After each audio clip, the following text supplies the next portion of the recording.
Chapter 454. Rin Baqian. Can I say that I'm here to do social research? In the end, after he left Valley City, the plot took a drastic turn for the worse. It was completely different from what he had planned before he came here. God knows how it turned out to be like this. What do you want to cooperate with? Rin Baqian asked. These people are finished. These days are the last glory of this place. Su Qing looked out of the window and sighed. Actually, I was a little worried at first. I was worried that the Aboriginals would really be chased back into the mountains after being attacked from all sides. The Yun Nation, Tianjin Basin, the Qin Nation, and finally, Great Xia were going to be besieged by all the other nations. And the result was predictable. After all, the brains of the Aboriginals. I don't think they can come up with a solution to this situation. Su Qing gave Rin Baqian a knowing look. This scene may be what many people want to see, but it's not what I want to see. The Qin Nation has sent their troops. Rin Baqian immediately grasped some information from his words. Probably in the next few days. Perhaps they have already sent out their troops. Su Qing did not hide it.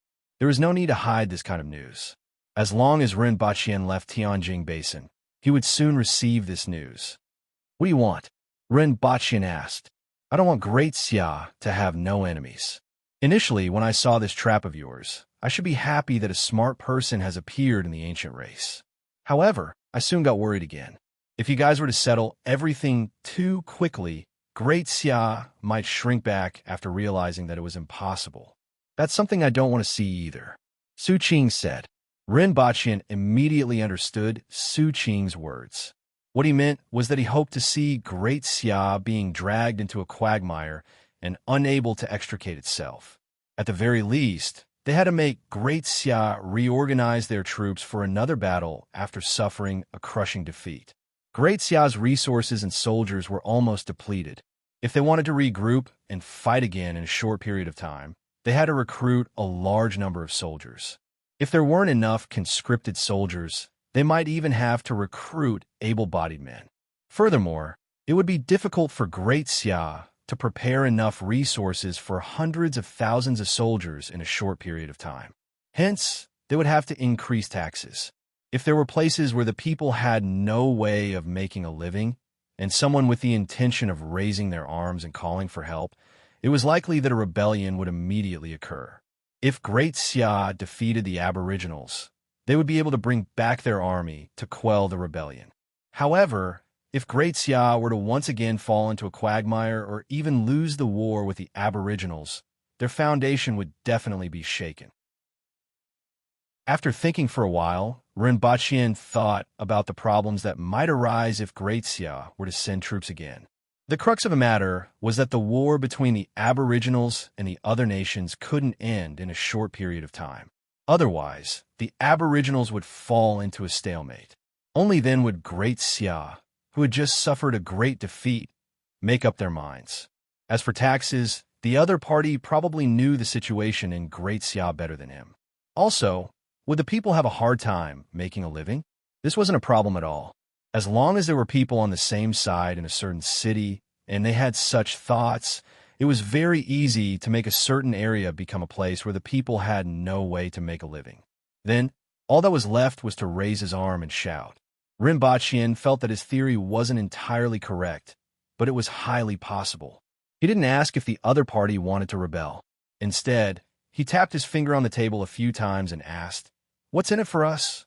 "A weak Great Xia is safe for you," Su Qing said. "No, we don't need it. We don't care if Great Xia is strong or weak." Rin Baqian shook his head. With him around, with the advancement of science and technology, it was conceivable that Dayo would become prosperous and powerful in the future. Why would he care about whether Great Xia was strong or not? In the next few years, a decade, or even decades, it would put pressure on Dayo. Rin Baqian then said with some contempt, "Moreover, if it's just Great Xia alone, what kind of storm can it set off?" It wasn't that he was looking down on anyone, but in terms of strength, the Aboriginals could beat 10 of them. "You underestimate the people of the world and Great Xia too much," Su Qing said. "Wu Shengho has been scheming for so many years. If it weren't for those messy things of yours, I'm afraid that the north of Dayo would have been lost. You know a lot? Rinpoche asked. Su Qing smiled and didn't answer this question. After all, many things that had been used on the battlefield couldn't be hidden from others. In fact, what he cared about the most wasn't the things that Rinpoche used on the battlefield. Instead, it was the ease with which the Aboriginal troops were mobilized in battle. This included the current battle in the northeast. The Aboriginal generals were able to command the troops with ease, respond extremely quickly, and their combat power had increased by more than 30%. This was something that Great Xia couldn't achieve. He guessed that there must be a reason for this. Although there was no evidence, he had some guesses. If you have any trump cards, then take them out. People die in war. If we drag Great Xia into this, we don't know how many people will die and how much resources will be wasted. This isn't something that can be easily erased. 100 million taels of silver within 3 years. Su Qing said straightforwardly. A year's income of Great Xia's treasury. Can you afford it? Rinpoche's heart skipped a beat. 100 million taels of silver was definitely a huge figure. This was Dayo's income for more than 10 years. After deducting the expenses of various places, there was basically not much left from Dayo's annual income of a few million taels of silver. There were too many things that could be done with this amount of money. Even Rinpoche was a little tempted. Even though he had already made up his mind to seize the entire Yun Nation, his goal was to make the Yun Nation part of his territory. He definitely couldn't do too much in the Yun Nation, and the money that he would get in the end might not be much more than this sum of money. The aristocratic families of Great Xia are still very wealthy. I will get them to fork out this sum of money, but it will take some time for Great Xia to be in chaos. Su Qing smiled confidently. Rinpoche somewhat appreciated this kind of thinking of, I don't have it, but I can seize it. In addition, you still have to help me do 3 things, Rinpoche said. The rest were all fake and were things to be done in the future. With this snitch, it would be easier for him to get through this safely. Speak. First, help me send a letter to the Protectorate of Goose City within 2 days. I think you should have people in Goose City, and you should also have some means of communication, Rinpoche said.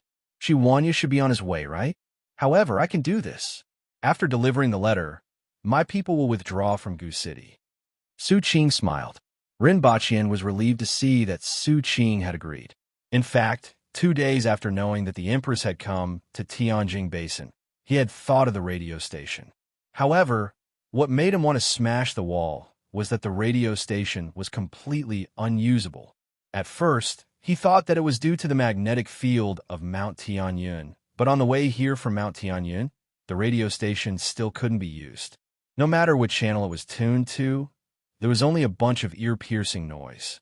This made Rinpoche suspect that there was a problem with the ionosphere above Tianjing Basin, and he had no choice but to give up on using the radio station.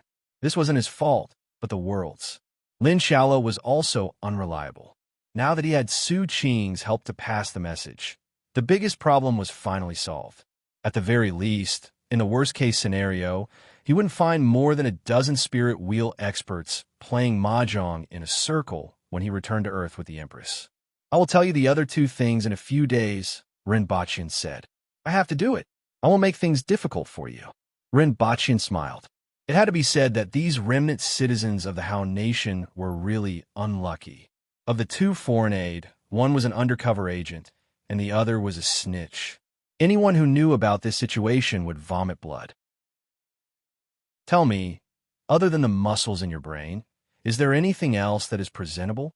You can't even find the way to the inn, and you made me walk such a long distance. A crisp voice said. You can't find the inn either, right? Another coarse voice retorted. Huh? Do you believe that I will shoot you into the wall? The voices on the street made Rinpoche's ears twitch. Was this a little Lolita? Why were they here? Chapter 455. Rinpoche craned his neck to take a look. Sure enough, it was little Lolita. She was holding some local snacks in her hand, and beside her was a tall and well-built student. The 2 of them stood together. Just by looking at their backs, one would think that they were father and daughter. If there's any news, remember to inform me, Rinpoche said. They don't trust me very much either. After all, you and I are outsiders. In fact, now that things have come to this point, you don't need to worry about anything. Su Qing smiled. Rinpoche felt that he had a lot to worry about. Whatever the other party thought he didn't have to worry about, he had to worry about. Both sides received unequal information to begin with. I'll have someone deliver the letter to you later. As for the other two matters, I'll let you know when the time comes. Within a short period of time, the rebellion in Tianjing Basin won't stop. Rinpoche nodded at him, got up, and left with Lin Xiaola. From beginning to end, his expression was very calm, as if he had a card up his sleeve. No matter what, he had to put on a show. He couldn't let the other party see through him. He was the only one who knew how worried he was before he came to this building. After he left, Su Qing sat there and laughed. He poured himself a glass of wine and took a sip. Great Xia was already rotten and should have been overthrown long ago. Everything that was taken away should be returned. It was a pleasant surprise to be able to meet Qi Zixiao's husband. The biggest reason why he said everything so clearly was because he wasn't afraid that the other party would find out. So what if the Aboriginals knew that Great Xia was going to fall into chaos? The current land in Dayo was more than enough for the barbarians to wreak havoc. Even if Great Xia were to fall into chaos, the Aboriginals would at most take advantage of the situation and leave. How could they stay in Great Xia and not leave? Those barbarians didn't have that many people to manage the place. If their territory was too big, they would be stuffed to death. Furthermore, Great Xia wasn't Tianjing Basin, and Qi Zixiao wasn't #1 in the world. When there was a war or a change of dynasty, those experts would not make a move. If the Aboriginals entered Great Xia's territory and didn't want to leave, someone would naturally show up. He believed that 100 million taels of silver would be enough to tempt the other party. The Aboriginals wouldn't be able to accumulate such wealth even if they gave it to them for 100 years. These people are dead. Su Qing poured himself a cup and drank by himself. His gaze followed the window and looked in the direction of the city lord's mansion. He thought to himself, then smiled. What do these people have to do with him? Rinpoche went downstairs and whispered to Lin Xiaola, I saw Tong Lan just ahead. Go and find them, but don't alarm them. Come back and tell me. Why do I feel like I'm getting busier and busier? Lin Xiaola said with some dissatisfaction. Lin Xiaola knew who Tong Lan was. After all, they had gone to the Salt Well previously and traveled all the way here this time. Even though Tong Lan was sleeping most of the time, she still remembered the youngest girl. Rinpoche cast a sidelong glance at her and asked, Where did you get the courage to say this? Without waiting for her to refute, he urged, I'll give you 3 more pieces of candy. Hurry up and go. Lin Xiaola bared her teeth at him, and in a flash, she landed on the roof of a nearby building. She widened her eyes and searched through the crowd, moving forward. Rinpoche stretched his body. Now, he could finally relax. Originally, he was still worried that even if he brought the Empress to Earth during a crisis, they would still be surrounded when they returned. That would be troublesome. After all, the other party wouldn't give up so easily. Under the circumstances where there was no other way, they might just wait there. As long as he informed Shiwanya, he didn't need to worry about the following matters. Perhaps their so-called encirclement and suppression of the Empress would really turn into a complete wipeout. If that happened, it would become a trap set by him and the Empress, waiting for those idiots to fall into it. Regardless of whether the truth was true or not, what he said was true. Walking on the street, he wasn't feeling restless anymore. His waist wasn't sore, and his legs weren't hurting anymore. He looked at the shops on both sides of the street with great interest, as well as the pedestrians coming and going. Not long after, Lin Xiaola returned to Rinpoche's side and said, Found them. Following her guidance, Rinpoche saw Tong Lan in the crowd. That girl was still bickering with the student beside her about the location of the inn. Rinpoche didn't approach the two of them. He found a shop along the way, borrowed a pen and paper, and wrote some simplified Chinese characters on it. Then, he crumpled the paper into a ball and handed it to Lin Xiaola. When the two of them turned into a secluded alley and were about to change to another street, Rinpoche threw the paper at Tong Lan. Tong Lan reacted very quickly. She immediately leaped into the air, turned around, and saw that the person who threw the paper was Lin Xiaola, who was standing on a roof in the distance. "It's her?" Tong Lan was surprised. "Who?" the other student asked. "The bedwarmer by Yagui's side." Lin Xiaola curled her lips and said, "Yagui must be nearby. What does bedwarming mean?" Tong Lan fell into deep thought. This is a good question. The weather is already hot, so wouldn't it be even hotter if someone warms the bed? I will go back and ask Grandpa. She then picked up the paper and said, "It seems like it's for us. There will be major changes. Think of a way to inform the other 4 groups to quickly leave Tianjing Basin. Don't pass through cities and towns. Choose the wilderness. Inscription: your grandfather will always be your grandfather, and your teacher will always be your teacher. Damn that Yagui." Tong Lan gritted her teeth and cursed after reading the inscription. In fact, with the simplified Chinese characters and the fact that she had seen Lin Xiaola before, she would have known who wrote it even if it wasn't inscribed. However, he had to add such an inscription that made her gnash her teeth. Major changes? These people are going to rebel? Another student subconsciously thought of this answer. After all, most of the students who came here were the children of officials. Even those who didn't know about the situation now knew about the situation here. "I'm afraid so.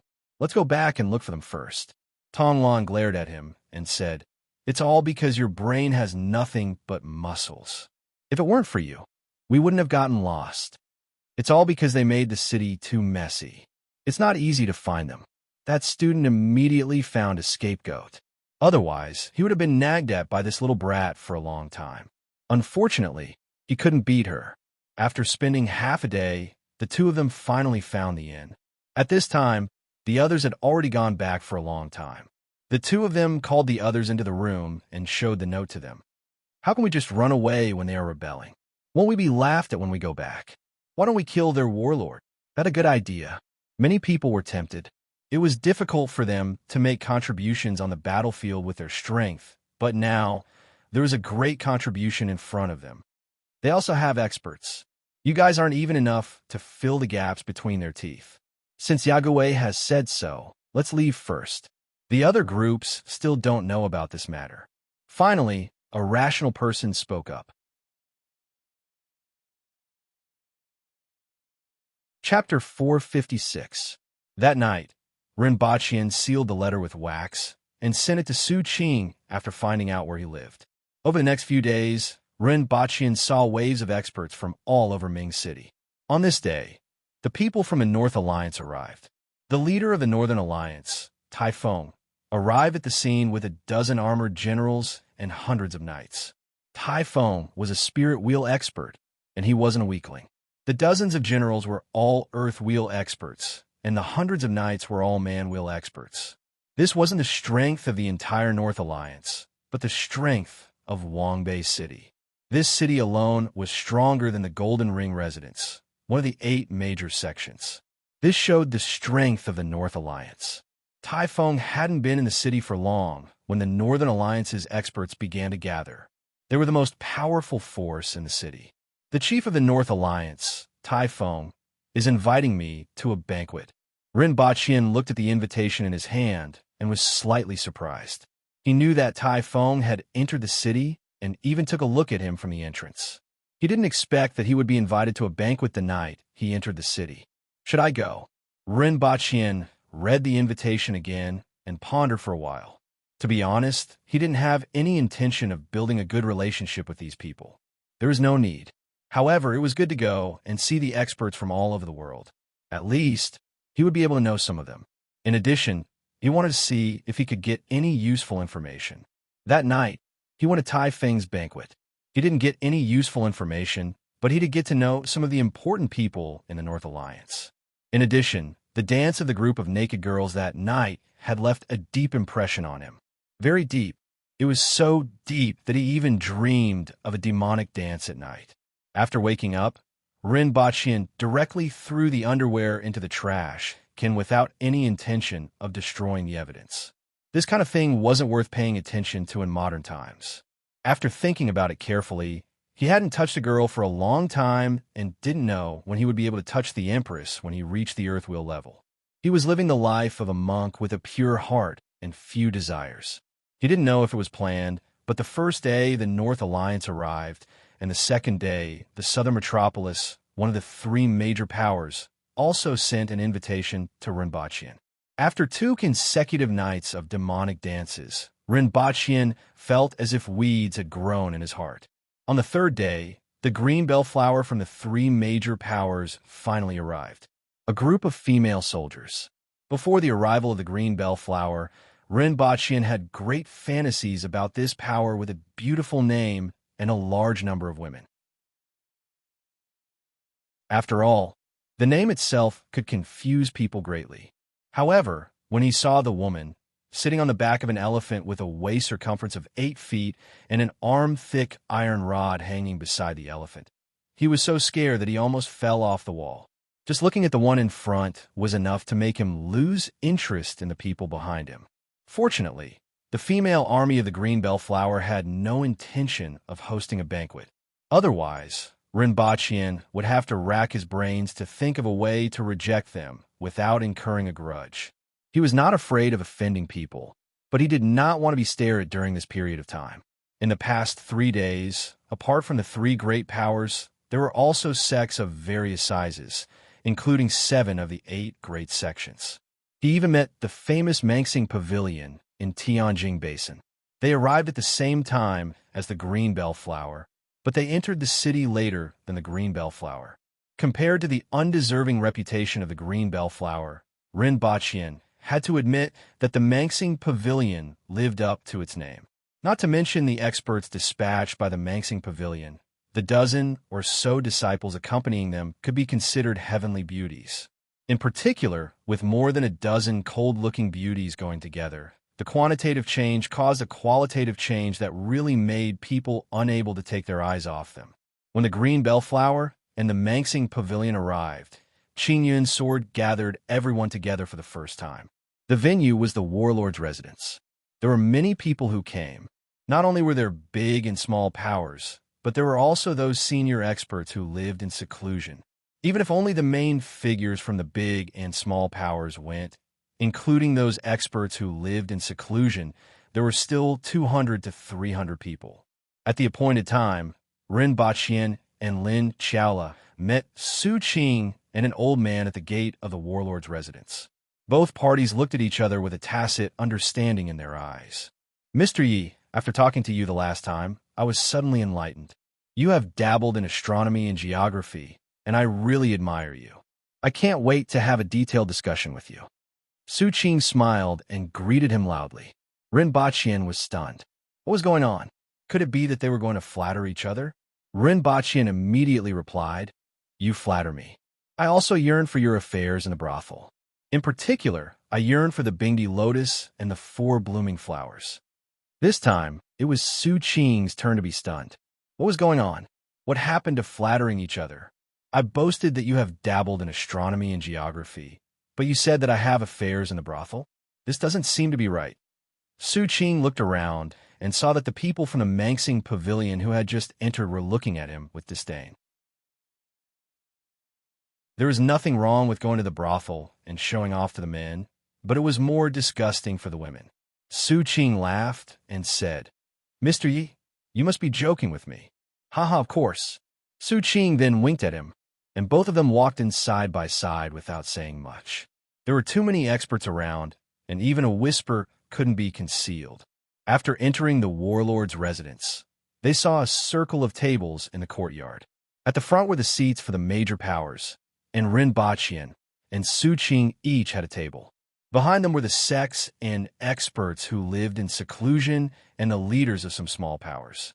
As the two of them found their seats and sat down under the guidance of the attendants, there was still a steady stream of people coming in. Rinpoche felt that this was a martial arts conference. However, the purpose wasn't to elect the chief, but to suppress the devil who had brought disaster to the martial arts world. Well, that's right. That devil was his fiancée.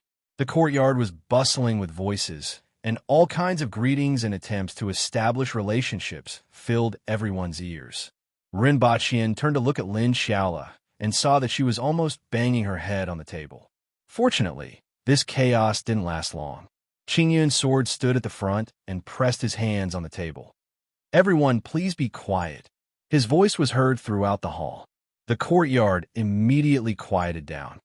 "This is the most complete gathering we have ever had. It's truly a grand occasion." Qing Yun's sword sighed with emotion. The three major powers, the sex and experts who lived in seclusion, were gathered together. Even 70 years ago, there wasn't such a scene. After all, after a series of wars, more than half of the experts had withered. I'm sure everyone knows the reason for gathering all of you here today. The fifth most powerful expert in the world, Qi Zixiao, the Empress of Deyo, is currently in Tianjing Basin. This is our chance, our best chance. If we seize this opportunity, our descendants will no longer be trapped in this cage and will be able to soar freely in the vast sky. I won't say any more nonsense. Some of you here can see that day, and some won't, including me. No one knows if they will survive this battle. However, everyone still came here without hesitation for the same goal.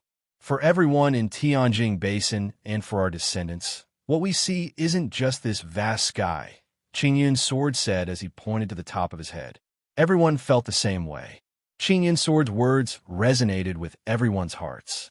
Qi Zixiao was very strong. She was so strong that no one here was a match for her in a one-on-one fight. Even if many of them fought together, they still wouldn't be a match for her. However, some things had to be done by someone. Where there was blood, there had to be people.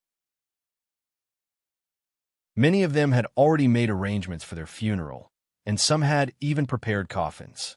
Among them, there was good and evil. There were experts who were well known in Tianjing Basin, and there were also hermits who mingled in the streets. They might not be able to see the future, but they wanted to fight for a future for the people of Tianjing Basin. This was the roar of all of them after being imprisoned for 70 years. It was their resistance. "Where is she?" someone shouted with a murderous aura. "Where is she? Kill her. Kill her and kill our way out. Kill our way out." Following Qing Yun's sword's speech, everyone was boiling with murderous intent. "She's waiting for us." Qing Yun's sword's words made everyone quiet down. Rin Baqian frowned slightly. "She's 400 kilometers away from here and hasn't moved for 3 days.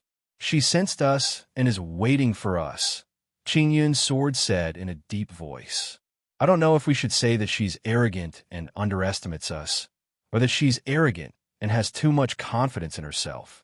I originally wanted to surround her after gathering everyone, but I didn't expect her to simply stop and wait for us there." Hearing this, Rin Baqian sighed in his heart.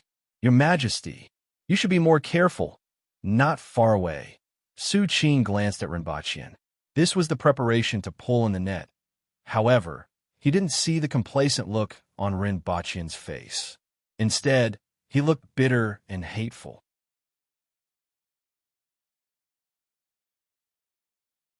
Chapter 457. After that, Rin Baqian focused half of his attention on listening to Qing Yun's sword's arrangements and the other half on thinking. He occasionally turned his head to look at Lin Xiaola, who was sleeping soundly with her head propped on the table. Her saliva was dripping from her mouth and forming a large pool on the ground. Rin Baqian felt that she might need to sew her mouth shut. She looked like a pretty girl, but why was she drooling every day? Qing Yun's sword was still making arrangements at the front. After all, they weren't going to surround and kill the Empress. That wouldn't be very effective. Qing Yun's sword divided the Earth Wheel experts into 11 groups and divided them into inner and outer formations. This way, they could maximize everyone's strength and reduce casualties. However, they only had 3 days to practice these formations.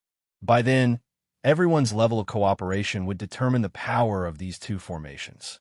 Fortunately, everyone was an Earth Wheel expert, and their reactions were much stronger than ordinary people and man-will experts. Even if time was tight, they should be able to practice the formations to a certain standard. Everyone discussed until it was very late before they left.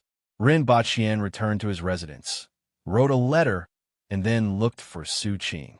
He finally realized that the mutual flattery in front of the warlord's residence was very useful. At least it gave the two of them a reasonable excuse to meet so late at night. My men have already left Goose City. After all, their identities have been exposed, and there is no value in staying there. Su Qing wasn't surprised by Ren Baqian's arrival, but he was surprised by his request. After all, Ren Baqian had already sent a letter back, and he didn't expect him to send a second one. In his opinion, since he had already set up a trap, he just had to wait for these people to step into it. He didn't understand why Ren Baqian was so anxious to send a second letter, unless they didn't make any arrangements. As soon as this idea popped up in his mind, he dispelled it. Qi Zixiao's appearance here had attracted everyone's attention, and Ren Baqian's appearance among these people was already a very obvious trap. It was impossible for there to be any mistakes in the arrangements. In fact, even if there were mistakes, it didn't matter. With Qi Zixiao's strength and the protectorate of the north led by Xu Wanya, as long as these people gathered together and attacked, they would be able to eliminate more than half of them. The remaining people wouldn't be able to cause much trouble. The second condition, Ren Baqian stretched out 2 fingers while Su Qing was thinking. Su Qing looked at him and laughed. He stretched out 2 slender fingers and took the letter from Ren Baqian's hand. Do you want to stay and chat about the affairs of a brothel? He waved his hand and left. What was the point of listening to others talk about brothels? I'll go there myself when I get back, but I'll have to find Tongjin yet to take the blame. For the next few days, everyone was pulled out of the city to practice the array formation. At the same time, they were waiting for the few people who hadn't arrived yet. Most importantly, there were 2 spirit wheel experts among them. Ren Baqian hoped that these days would continue. According to the time, Xu Wanya should have already set off with his men. Ren Baqian didn't know if the second letter had reached him. The second letter contained the Empress's location. If the Empress was really waiting, the siege should be taking place in the vicinity of that city. However, things didn't go as Ren Baqian wished. 3 days later in the evening, Ren Baqian received a notice to set off the next morning. Ren Baqian calculated the time and realized that it should be 5 to 6 days before Xu Wanya received the letter. Even if he left immediately, it would only be 5 days. Ren Baqian had walked for about 20 days from Goose City to this place. However, he traveled in an ox cart and took a long detour. If he rode at full speed and took into account that the mounts needed a rest, it would take at least 10 days to reach the Empress's location from Goose City. This meant that Xu Wanya wouldn't be able to catch up no matter what. If everything went well, he should be able to see Xu Wanya when he brought the Empress back to Earth. Another thing that Ren Baqian wasn't sure about was how many spirit wheel experts would survive the fight with the Empress and face Xu Wanya. If there were too many, he was afraid that Xu Wanya would be sending himself to die. Ren Baqian calculated in his heart. There were too many variables, and he couldn't calculate them clearly. He could only take it one step at a time. That night, Ming City was much quieter. They would set off the next day and would arrive in 2 days at most. Everyone took this time to adjust their state of mind or check their weapons. Even Ren Baqian had checked the fortified smoke grenades to see if they would be able to contribute to the war. At least, according to Ren Baqian's estimation, these people's formations wouldn't work. The important thing in this batch of fortified smoke bombs wasn't the smoke itself, but the substance added to the smoke bombs. The smoke was a complementary product. What was added to the smoke bombs was concentrated skunk musk. This was the secretion of skunk. It was said that the moment one was sprayed with the skunk liquid, it felt as if someone had smashed the back of their head with a baseball bat. Then, a pair of big hands twisted their lungs into a ball, and they couldn't breathe at all. Needless to say, it was painful to the eyes. She immediately burst into tears and could even make people faint. This wasn't just an attack on the sense of smell, but also touch, sight, taste, 6th sense, and a 7th sense. Furthermore, this smell would linger on the body for about a week, even if it was carefully cleaned. This smell was indescribable. The difference between stinky tofu and this thing was probably the difference between Lei Feng and Lei Feng Pagoda. The substance added to Ren Baqian's smoke bombs was said to be 2 to 3 times stronger than skunk musk. It was enough to make people doubt their lives and doubt that being alive was a mistake. Under the circumstances where weapons of mass destruction couldn't be used, Rinpoche felt that this thing might be the most effective. Of course, in a certain aspect, this thing could also be said to be a type of biological weapon of mass destruction. However, this thing also had a lot of shortcomings. The biggest one was probably that using this thing was equivalent to perishing together. After all, if this thing was thrown out, even if it was thrown in the surroundings, he and the Empress would probably be enveloped by that terrifying smell. Rinpoche didn't dare to imagine the Empress's expression at that time. It would definitely be very interesting. After thinking about it, Rinpoche shivered and immediately encouraged himself. If possible, he didn't want to use this type of biological weapon of mass destruction. However, in order to save people, he had no other choice. Sigh, this is life. Rinpoche sighed, turned his head, and glanced at Lin Xiaola, who was leaning against the headboard. If he remembered correctly, this girl's sense of smell seemed to be much better than his. Lin Xiaola suddenly quivered in her sleep, looked at Rinpoche with sleepy eyes, and asked what happened. Nothing, continue to sleep. Rinpoche waved his hand. The night passed. The next day, everyone set off.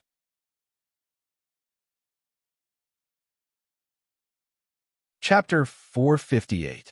In an inn in Wu City. Miss, are you leaving today? Qing Yuan opened the window, and Hong Wan brought the Empress a basin to wash up. No, the Empress replied faintly.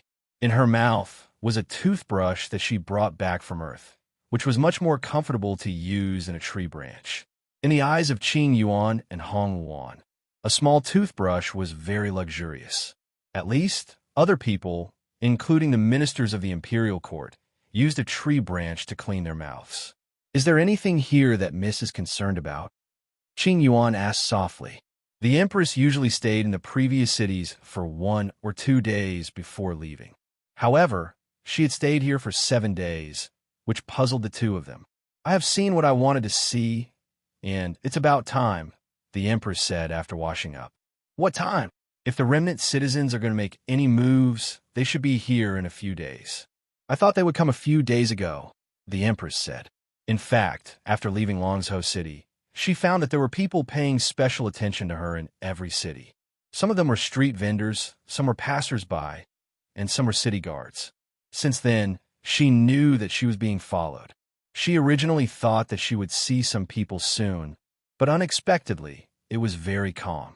Under the calmness, an even more turbulent undercurrent was brewing. The Empress wanted to see the experts among the remnant citizens, see what they would say to her, and see what tricks they had up their sleeves. In addition, she didn't know if that guy knew that she was here. Many people in Tianjing Basin should know, and he should be aware of it, right? If he still didn't know, she should hang him on the city wall and whip him every day. After washing up, the Empress wasn't in the mood to go out. Standing in front of the window, she could see a tall mountain in the distance, which should be a good place to bury people. Those so-called experts in Tianjing Basin should be satisfied to be buried there. After standing in front of the window for a long time, the Empress turned to the two of them and said, "Play cards with me. I'll go get it. Sister Hong Wan, you play." Qing Yuan rolled her eyes and scurried out of the room. They weren't principal run and didn't dare to win when playing cards with the Empress. Even if they won, they didn't dare to stick a note. It was better to watch from the side. The Empress played from morning to afternoon and plastered Hong Wan like a mummy. Finally, she sat on the bed contentedly. Not long after, the Empress's eyes lit up. In a flash, she disappeared from the room and reappeared on the roof. He looked around and saw 5 people standing on the surrounding rooftops. There were men and women, young and old. There was a silver-haired old man in a green robe, a beautiful middle-aged woman, and a dwarf who was only half the size of an ordinary person. The 5 of them just stood there without making any movements, but they had their own imposing manner. 5 spirit wheel experts. That's less than what I expected. I've waited for so long in vain. The Empress's cold voice could be heard clearly within a radius of a kilometer. Azure Cloud Sword Tong, Kai. Naturally, it was the old village chief that Rinpoche had met before. At this moment, he no longer had the image of an old hooligan. With a long sword on his back, a sharp sword aura surrounded his entire body, making him look like a heaven-piercing sword. Full Star Pavilion's Shan Ro. The one who spoke was the beautiful middle-aged woman. Her eyes were like water as she smiled at the Empress. Unaffiliated person Lu Xiangdong. The one who spoke was the unusually small dwarf. Unaffiliated person Chong Tian. It was an old man in his 60s or 70s who held a paper umbrella in his hand. North Alliance's Tai Feng. This was a middle-aged man with a broad build. The five of them bowed to the Empress. This was a show of respect for the strong. Only those who had reached their level would know how powerful the woman in front of them was. Your Majesty, please forgive us for not being able to welcome you earlier. We arrived first, and the other friend are still behind. We will definitely satisfy your Majesty, Qing Yun's sword said in a clear voice. North Alliance, I will kill you first. The Empress ignored Qing Yun's sword's words and muttered the words, North Alliance. Then, she spoke to Tai Feng. North Alliance, Wangbei City. She had heard of this place because all of them, including Longzhou City, were under the influence of the North Alliance. The name Wangbei was enough to explain everything. Tai Feng wasn't angry or afraid. He laughed and said, It's my honor to be remembered by your Majesty. Before coming here, I have already made arrangements for my funeral. My heart and soul are all focused on this battle. How much longer do you need to prepare? The Empress looked at Qing Yun's sword. It seemed like he had more authority among them. We will arrive tomorrow night. The day after tomorrow will be fine. Qing Yun's sword replied honestly. Since the Empress was waiting for them here, it had already explained everything. There was no need for him to hide anything. The day after tomorrow, I will wait for all of you at Mount Wu and see what you are capable of, the Empress said faintly. Then, she disappeared from the roof and reappeared in a room. The five of them also disappeared from the roof. However, the streets were already in chaos. After all, they had spoken loudly just now and didn't intend to hide anything. No one knew the names of Qing Yun's sword, Chong Tian, and Lu Xiangdong. However, the words North Alliance's Tai Feng and Her Majesty were like a sledgehammer pounding on everyone's chest. The leader of the North Alliance, Tai Feng, and the Empress of Dayo were actually in Wu City. Furthermore, they were going to fight. This was a huge matter. In everyone's hearts, this was a battle. It was hard for ordinary people to imagine that the Empress could actually gather all the experts in Tianjing Basin just for one battle. Ordinary people were shocked when they heard the voice on the roof, but the innkeeper's legs were trembling. He had heard that cold voice before. After all, no one would easily forget such a beautiful lady. Thinking about the fact that there was such a deity living in the inn while he was completely ignorant, he had the thought of abandoning the inn and running back to his hometown to escape. That night, he packed up and ran away, preparing to return in a few days. After all, the Aboriginal Empress didn't have a good image in the hearts of the remnant citizens. The result of this incident was that the Empress enjoyed the entire inn for a day and 2 nights. Other than the 3 of them, almost all the mice had run away. On the morning of the 3rd day, the Empress got up and washed up. She sat in front of the table and said faintly, "Help me dress up." Qing Yuan and Hong Luan helped the Empress dress up for an hour. After the Empress was satisfied with her reflection in the mirror, she stood up and put on a bright red coat. After going out, she ran to a faraway place to eat breakfast. The innkeeper and chefs had all run away, and even the shops on the street were closed. The Empress had no choice but to run to a faraway place. After finishing breakfast, the Empress strolled in the city as if nothing had happened. She seemed to be strolling leisurely, but every step she took covered a distance of several meters. It was as if the ground had shortened under her feet. After leaving the city, every step she took covered a distance of more than 10 meters. Qing Yuan and Hong Luan had to use all their strength to barely keep up with the Empress's speed. At the same time, with every step she took, an imposing aura brewed and rose from her body. When she arrived at the foot of the mountain, the imposing aura from her body was already as heavy as the peak of a mountain. It was so heavy that it was difficult to reach. They could only look up and feel their own insignificance.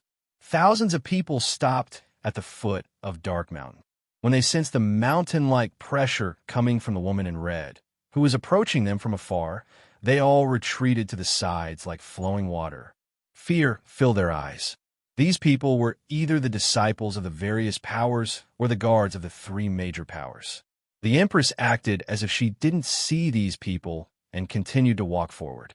The people who were either standing or sitting on a mountainside also stood up and looked down the mountain. As the Empress got closer and closer, everyone subconsciously made way for her to pass through. Rinpoche saw this scene from the crowd and repeated a sentence in his heart. It's worth it to have such prestige in one's life. The Empress suddenly stopped in her tracks, turned her head, and looked at Rinpoche, who was in the crowd. Rinpoche smiled and gave her a thumbs up before quickly retracting it and lowering his head slightly. The Empress was happy to see him, but she said coldly, "What are you doing here?" Everyone's head turned in Rinpoche's direction. Rinpoche felt like vomiting blood.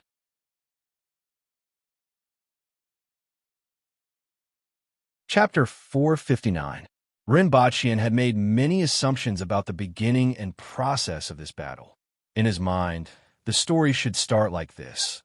The Empress, dressed in red, stood alone on the peak of the mountain, looked down at the crowd, and said, "All of you can come at me together." Then, the Empress would fight the crowd alone. When the crowd was no match for her, they would form a formation and he would throw dozens of fortified smoke grenades, causing the crowd to flee. He would make a great contribution and receive a kiss from the Empress. Or, in a crisis, he would bring the Empress back to Earth to recuperate for a few days. When he returned, he would see Shi Wanya's face. In short, the beginning and ending of the story should be like this. However, the beginning of the story was completely different from what Rinpoche had imagined. He worked hard to infiltrate the enemy's camp, and the Empress sold him out with just one sentence. Rinpoche looked around. At present, no one was sure who the Empress was talking to, but many people were already looking at him. If he shouted, "Your Majesty, it's great to see you. I miss you so much," would they beat him up? Would the Empress be able to save him in time? Rinpoche felt that it was better to be more careful. Rinpoche sneered and said, "Humph, we didn't expect this, did you? You didn't expect to see me here, did you?" When everyone heard this, they realized that Yi Yunxian had met Qi Zixiao before, and had a feud.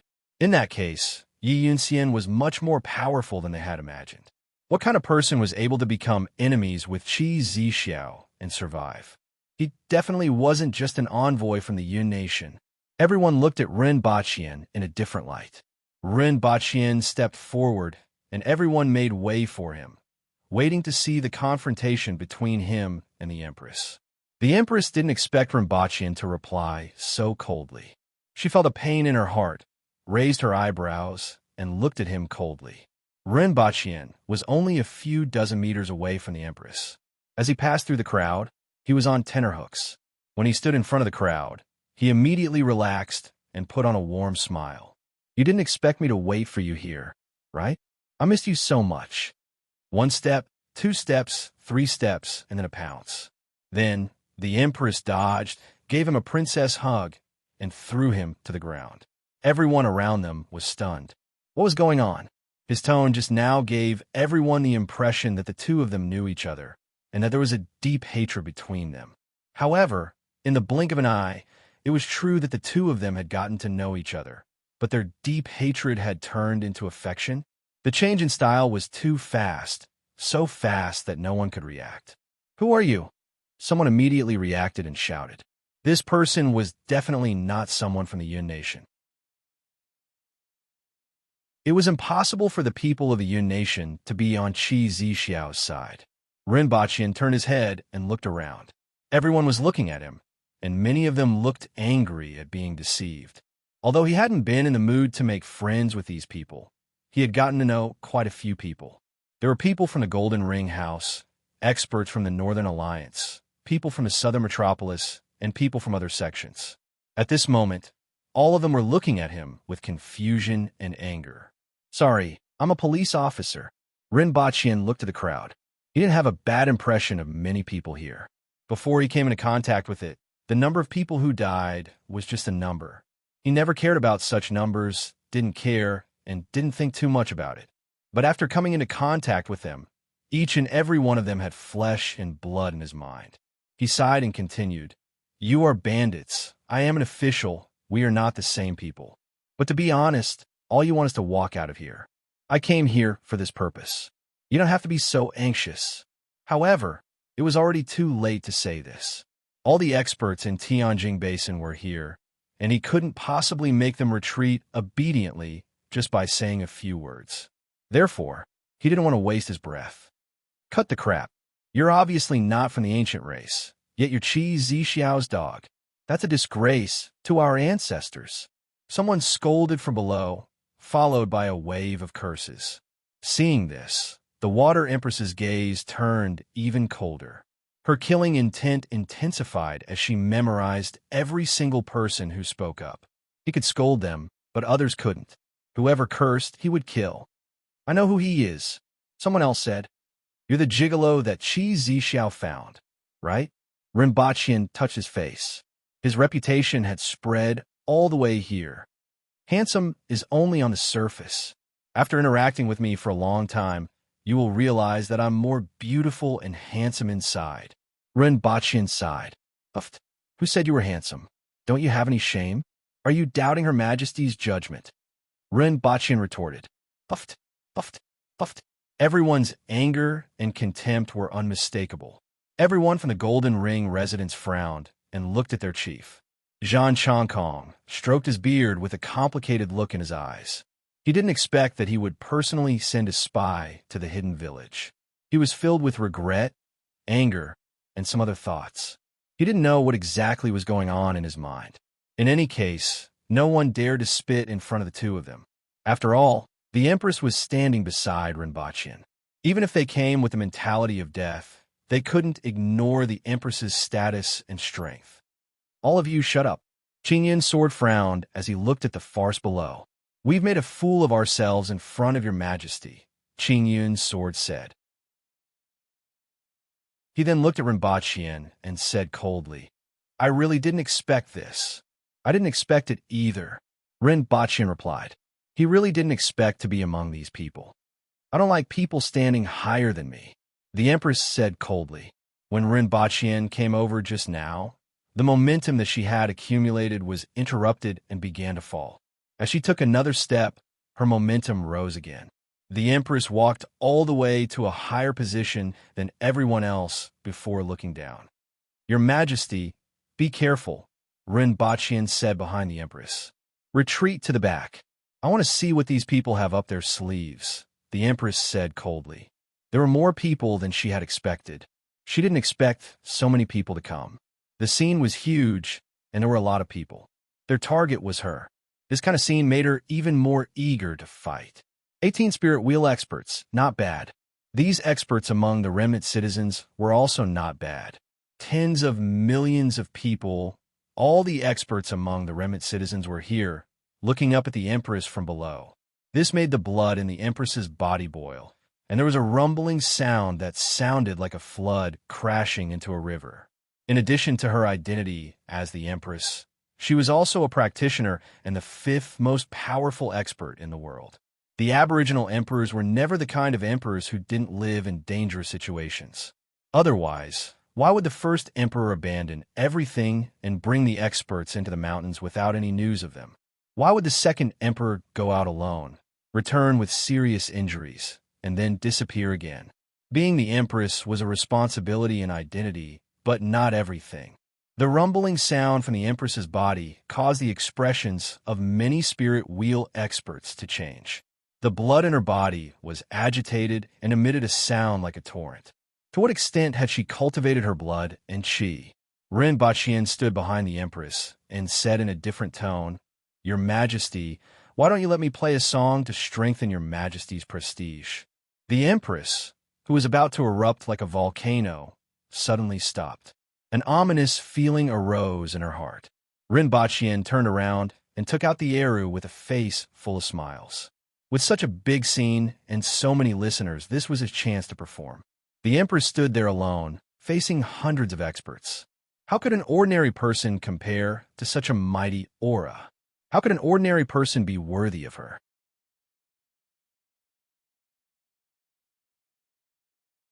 Chapter 460. At this moment, the Empress even had the thought of smacking Rinpoche to death. According to her expectations, her aura should be at its peak at this moment. Regardless of whether it was her body or her mind, she should be in the best condition. However, she was interrupted twice by Rinpoche. As a result, she was always a little short of perfect condition. However, Rinpoche knew nothing about this mysterious matter and was completely oblivious to it. He cheerfully found a place to sit down with the eru in his hand and held the bow in his left hand. This was what he had learned from his grandfather.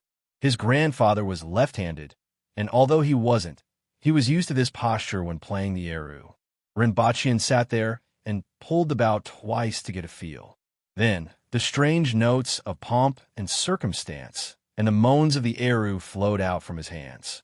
The Empress immediately shivered. She was originally prepared to stand in place and let them make the first move, but now she completely gave up on this idea. She silently turned into a red shadow and pounced on one of the 18 spirit wheel experts below. Her extreme speed made her figure a red line in the eyes of many. Typhon from a North Alliance. The Empress said that she would kill him first, so she would definitely kill him first. Good timing. Typhon laughed heartily as a long saber appeared in his hand. The saber emitted a blazing heat that caused a heat current in the air. Clang! The Empress's body trembled slightly, but Typhon was sent flying like a cannonball. Typhon was good at charging and breaking through enemy lines. His strength wasn't weak among the spirit wheel experts, but he wasn't a match for the Empress in terms of strength. Umbrella.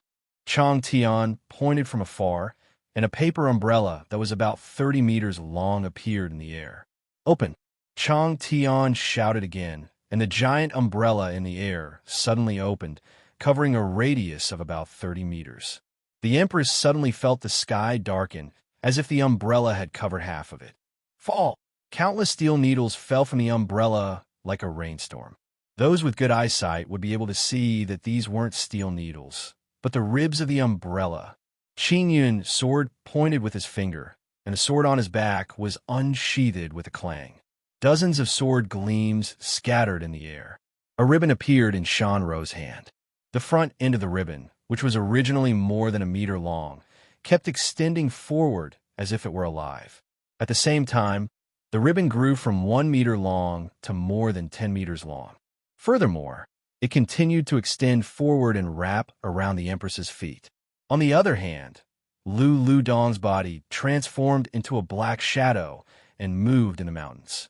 His short stature was like that of an ape, and he reached the top of the Empress's head in no time. These 4 people were the fastest to react. After all, when the Empress said those words, they didn't feel that she was trying to intimidate them. With her status and strength, even though her words weren't the law, what she said was definitely what she was thinking. The Empress raised her hand and threw a punch at Lu Xiangdong, forcing him to retreat. Her fist didn't feel like it had made contact with a solid object. It was as if the dwarf flew along with the wind generated by her fist, landed somewhere not far away, and slid along the ground toward the Empress. After a few of them made their moves, the other spirit wheel experts followed suit. Someone was holding a fishing rod. Dozens of thin lines that were hard to detect shot out from the fishing rod and wrapped around the Empress. A chessboard appeared in someone's hand. With a slap of his palm on the chessboard, countless chess pieces shot toward the Empress. However, when the chess pieces were in the air, they turned into ferocious beasts. Out of the 18 people, 8 of them had condensed their heaven-grade weapons. Even though the other 10 were holding weapons that they were comfortable with, their speed and strength still couldn't be compared to that of an Earthwheel expert. With 18 people attacking at the same time, the Empress seemed to be surrounded by all kinds of lights. Everyone could only hear the sounds of collisions in the light circle and couldn't see anything. Although it took a long time to describe, from the moment the Empress made her move to the moment everyone counterattacked, everything actually happened in a split second. Rinpoche had just played 8 short notes when a trembling moan drilled into everyone's mind. A series of moans rang out. That could be called 1,000 poses and 100 enchanting. That could be called 100 soul-stirring. That could shake one's heart and soul. Everyone's heart suddenly trembled. The Empress's sword fingers, which were shaped like a sword, slashed toward Lulu Dong, missed with a shake of the fishing rod in the old man's hand. Dozens of thin lines pierced the ground around the Empress with a piercing sound. The beasts formed by dozens of chess pieces had originally formed a flawless encirclement. However, 2 of the beasts suddenly slowed down and revealed a few flaws. The others were more or less affected by this series of moans. All of them wanted to turn their heads to look, but they resisted the urge. Their moves unconsciously slowed down by a little, and there were loopholes in their coordination with each other. When experts exchanged blows, there was a fine line of difference, let alone an expert like the Empress. She threw a few punches in succession at the spirit wheel expert who was holding the chessboard. After exchanging blows with him, she borrowed the momentum to pounce toward Qin Yun's sword. While in the air, purplish-red lines began to appear on the surface of her body. Her aura became stronger, and she pounced down with the force of the sky falling. Qin Yun's sword felt the Empress firmly locking onto him. A huge force enveloped him, as if he was facing an ancient giant beast, causing a great fear to rise in his heart. She's indeed the 5th most powerful expert in the world. Qin Yun's sword roared in his heart. He bit the tip of his tongue and spat out a mouthful of blood, breaking the pressure that the Empress had enveloped him. Then he used 2 of his fingers to form a sword and slowly drew it in the air. Following his fingers, Qin Yun's sword, who was floating 1 meter above his head, turned into countless rays of light that surrounded the Empress as if they wanted to mince her into pieces. "Get lost," the Empress shouted. Her hands flicked around her body, producing a clanging sound. Clang!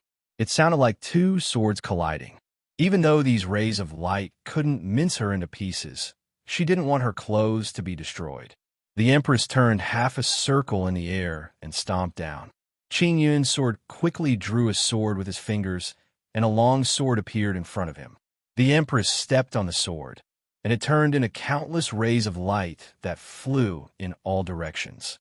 Qin Yun's sword also spat out a mouthful of blood, and his feet sank 3 meters into the ground. When the Empress borrowed the momentum to soar into the air and pounced again, a paper umbrella appeared between her and Qin Yun's sword. Then, everyone surrounded the Empress once again. However, at this time, there was always a sound that kept pouring into everyone's mind. The sound was like a crying beauty moaning under the bed. It wouldn't have been a big deal if that was the case, but this sound was strange and had never been heard before. It made people restless and unconsciously affected. The 5 senses of a practitioner were sharper than those of an ordinary person, let alone a spirit wheel expert. Let alone a spirit wheel expert who specialized in cultivating the spirit. Their control over their bodies was much weaker than the Empress's, and their spirits were greatly affected when they were stimulated. "Shut up!" A spirit wheel expert shouted angrily in Rinpoche's direction. This damn sound was too disturbing.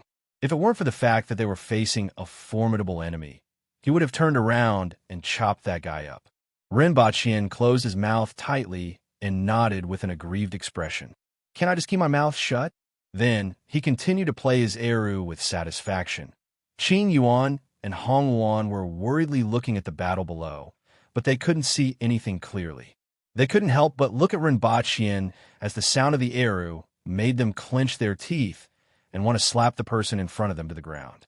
As for the many earthwheel experts below, they couldn't help but plug their ears when they heard the sound of the eru.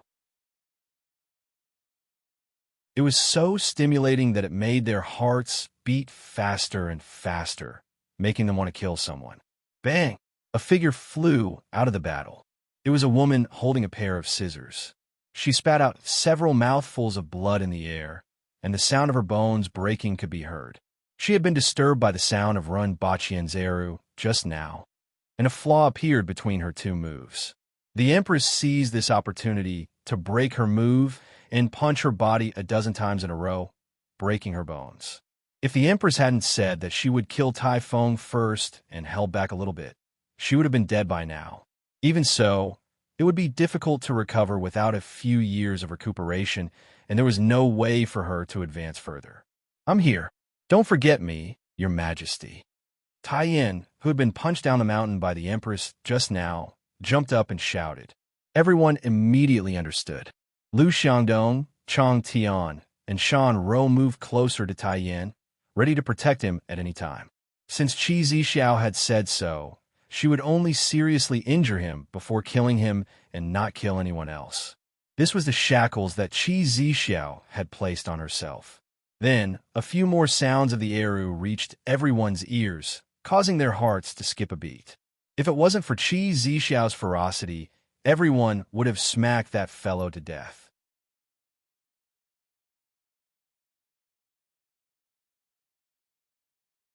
Chapter 461. When that familiar tune sounded again, the veins on everyone's forehead bulged. It would have been fine if it was just unpleasant to listen to, but the sound of the zither always made everyone quiver, and their movements inevitably became flawed. "Stop her, I'll go," a man shouted, turned around, and pounced up the mountain. The others immediately filled the gap left by him. The Empress's eyes flashed coldly. "You're courting death, beating up her own people in front of her?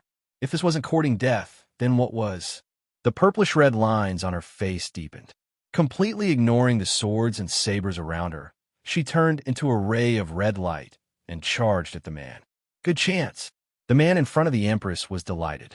He thrust his sword at the Empress with an indomitable momentum. The Empress could either dodge or face him head-on. If she dodged, she naturally wouldn't be able to catch up. If she faced him head-on, as long as he could injure her, the chances of winning this battle would be greatly increased. Trying to escape? Shan Rou sneered. The ribbon in her hand was like a snake, coiling around the Empress's feet. "Eat my rod first." A tall man leaped into the air and pointed the long rod in his hand at the Empress like a poisonous dragon. "Get lost," the Empress roared. Her hand brushed past the incoming longsword, and a series of metallic, clanging sounds rang out. She flicked her fingers 17 times, and every flick of her hand carried a tremendous force that traveled along the blade of the sword and into the opponent's hand, causing the longsword to be forcefully deflected. Then, she turned her palm to face the sky, and her jade-white palm forcibly blocked the long rod that was in the air like a poisonous dragon. However, a bright flash of a saber quietly slashed across the Empress's back, causing a stream of blood to spurt out of her body. The blood quickly turned into gas as soon as it splashed into the air. This was caused by the burning of the Empress's essence blood. Once it left her body, she could no longer control it and directly vaporized. The Empress ignored the injury on her back. In a flash, she appeared outside the encirclement. Her toes tapped lightly on the ground twice, and she caught up with the man who was 3 meters away from him. "Be careful!" Everyone was shocked. The reason wasn't that the Empress broke through the encirclement so easily. They didn't even manage to injure her. It was because there was a ribbon wrapped around her feet, and there was a person on the other end of the ribbon. Shan Rou was actually dragged out by the Empress. "Let me help you." A few of them shouted one after another. They grabbed the ribbon that was connected to Shan Rou and the Empress, while the rest of them pounced toward the Empress. The Empress saw that the person in front of her was only 3 meters away. Just one more step, and she would be able to catch him. At this moment, she felt a strong force coming from beneath her feet, causing her to pause. One end of the ribbon was tied to the Empress, while the other end was held in the hands of 5 or 6 people. It was like a tug of war. However, there were still 10 figures pouncing toward the Empress. The Empress was furious. The wrinkles on her face became darker, and her skin started to turn red. She stomped on the ground, and a force that was much greater than before was transmitted through the ribbon. Everyone was caught unprepared, and one by one, they lost their balance and were dragged away. The rubble under the Empress's feet was sent flying. When she scurried away, there was only a huge pit left in her original position. Using this momentum, she finally caught up with the person in front of her.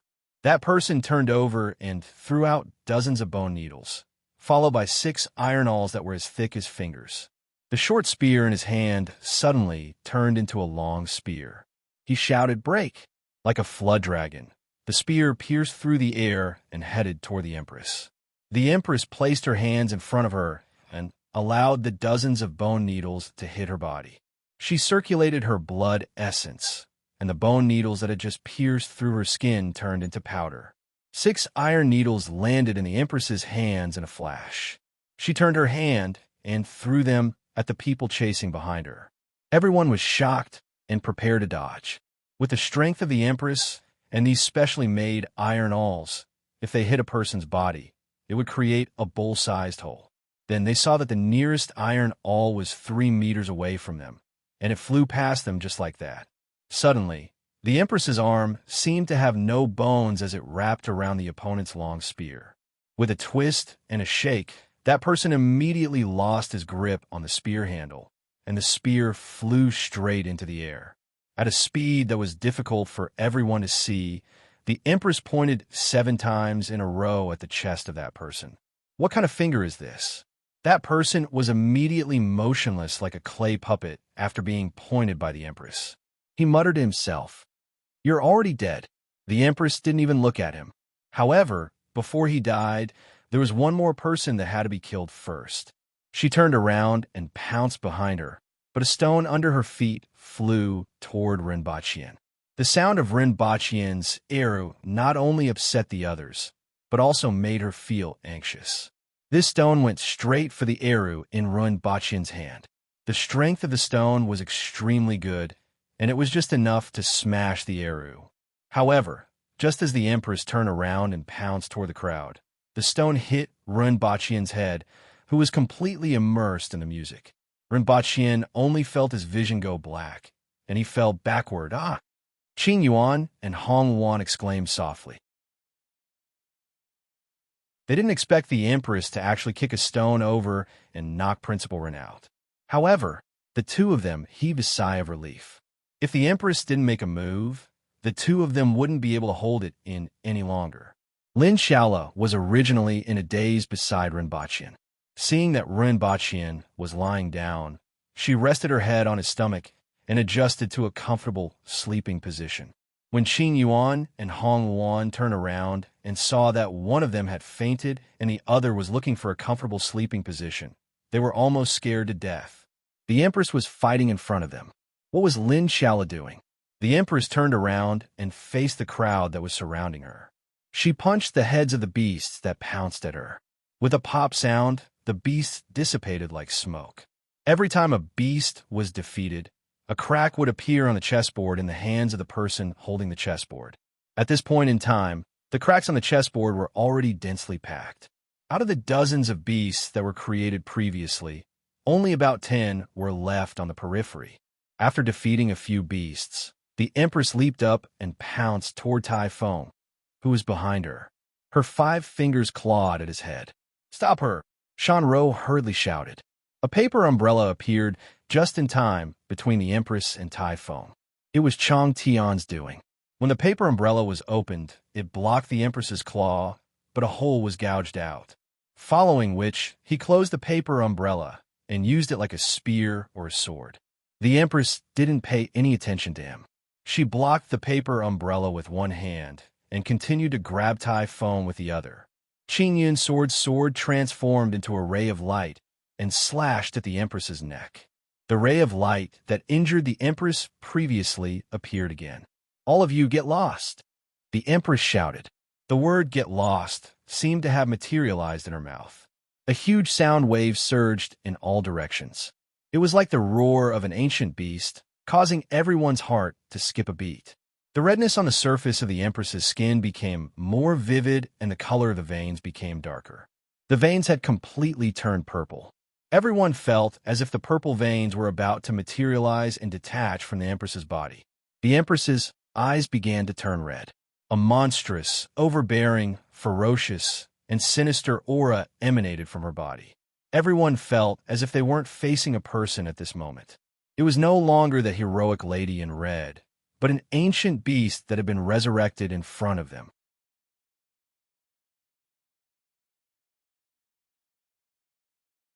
Chapter 462. Dying. The Empress's eyes turned red. She sped up and turned into a shadow in front of everyone's eyes. Typhon faced the incoming Empress with a crazed look in his eyes. His aura skyrocketed as he shouted, "Saber domain!" He stabbed the saber in his hand into the ground. The next second, numerous saber tips emerged from the ground, forming an airtight saber domain, with him as the center.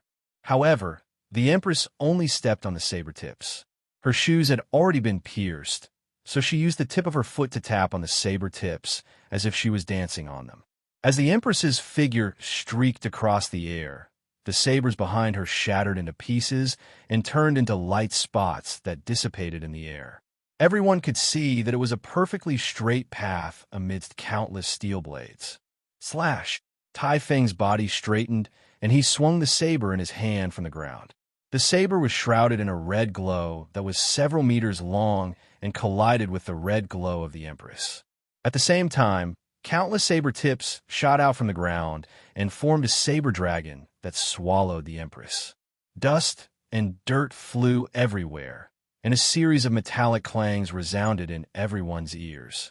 When the dust settled, the two of them could be seen standing in the middle of the field. The Empress was holding a heart in her hand. Fresh blood was splattered on her cheeks, matching the purple veins on her face. Typhon clutched his chest with one hand and held the broken saber in the other. His body swayed a little before he fell to the ground. He still had a crazy look in his eyes. "I finally hurt you." Traces of blood flowed out from the Empress's abdomen. In the blink of an eye, the wound stopped bleeding. The Empress controlled her body to stop the bleeding, but the wound didn't heal. As Typhon fell, the flesh on the chest of the man who had fallen to the ground suddenly burst open. In the blink of an eye, only his skeleton was left. Just like the Empress said, he was already dead. Two dead, one seriously injured. The Empress had 2 saber wounds.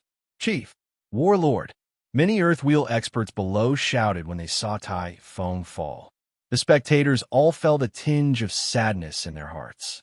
Although Typhon's previous 2 moves had activated all of his blood, chi, and divine soul, he wouldn't be able to live for long even if Qi Zixiao didn't kill him. However, from those 2 moves, they could tell that he was only a step away from condensing a divine weapon. Even if he didn't activate his chi, blood, and soul, he could still use it. However, he knew that he would definitely die, so he held the thought of biting Qi Zixiao even if he had to die. So he activated his chi, blood, and soul to increase his strength. That was how he managed to injure Qi Zixiao in a head-on collision. However, everyone quickly extinguished this trace of sadness. After all, everyone who had come here was prepared to die. The Empress was injured, and her eyes were red. The corners of her eyes slanted upwards, giving off a murderous vibe. She was incomparably ferocious. As she turned around, her fine black hair fluttered in the wind as she charged towards the person closest to her. Stall for time. There's a time limit to her current state. Qin Yin's sword shouted from afar. Qi Zixiao's current state had indeed greatly improved her strength. Compared to the time when there were no wrinkles on her face, she was at least several times stronger. However, this kind of cultivation method could not be maintained for long. Set the formation. Kill the people up there. Qin Yin's sword could see Ren Baqian's position in Ren Baqian's heart from how the Empress wanted to kill that spirit wheel expert, even after taking a blow from him. Although this was somewhat despicable and didn't meet his lifelong goals, this was a matter of life and death. All the experts in Tianjing Basin were already here.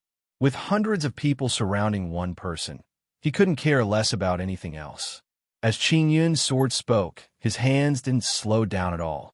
His sword floated around the Empress. 1 second, it was in front of her, and the next moment, it appeared behind her. The trajectory of a normal sword was linear. After all, a sword couldn't move instantaneously. Regardless of whether it was a straight line or an arc, it had to be linear. However, under his control, this sword existed between points and lacked the line in the middle. "You're courting death." As the Empress deflected the attacks from the people around her, she took 2 steps forward and slammed her shoulder into Chang Tian's chest, causing him to spit out blood and fly backward. She then pounced towards Qing Yun's sword. At this time, two people had already split up to pounce on Ren and the others. One more person. That little girl is very powerful, Qing Yun's sword hurriedly reminded. However, out of the 18 spirit will experts, 3 were already dead. Another 3 were sent to attack Ren and the others. The remaining people were facing the Empress, who was in full combat mode, and the pressure was even greater. Lin Xiaola, who was in a daze, suddenly opened her eyes. Her pupils turned vertical and emitted a dangerous glint. She turned into a gust of wind and disappeared. The numerous earth wheel experts below also formed a formation, forming an inner and outer circle that encompassed everyone in the field. Qing Yuan and Hong Luan stood at the side anxiously, but they couldn't help and could only stomp their feet. Ren Baqian finally woke up after a short period of unconsciousness. His eyes were filled with confusion. Who am I? Where am I? Who hit me? There was a round bump on his forehead that was bright red, making him look like a unicorn. After a long time, he came back to his senses and asked, Who hit me just now? Qing Yuan and Hong Luan turned to look at him before turning back again.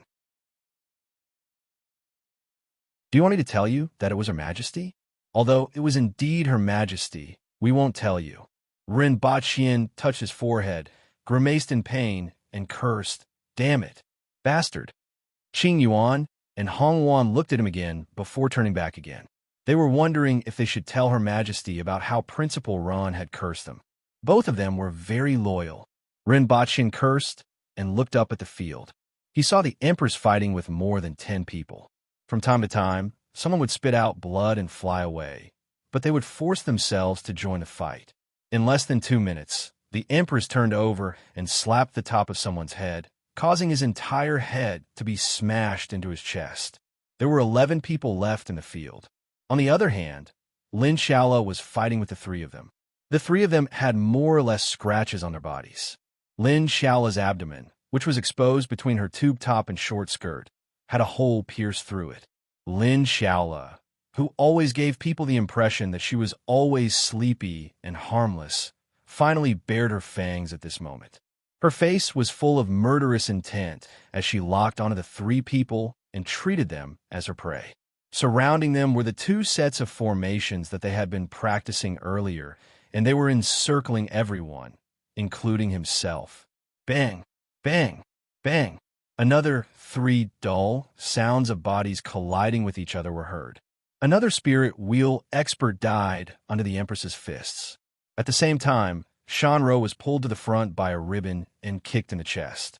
Her entire chest caved in, and she kept spitting out blood in the air.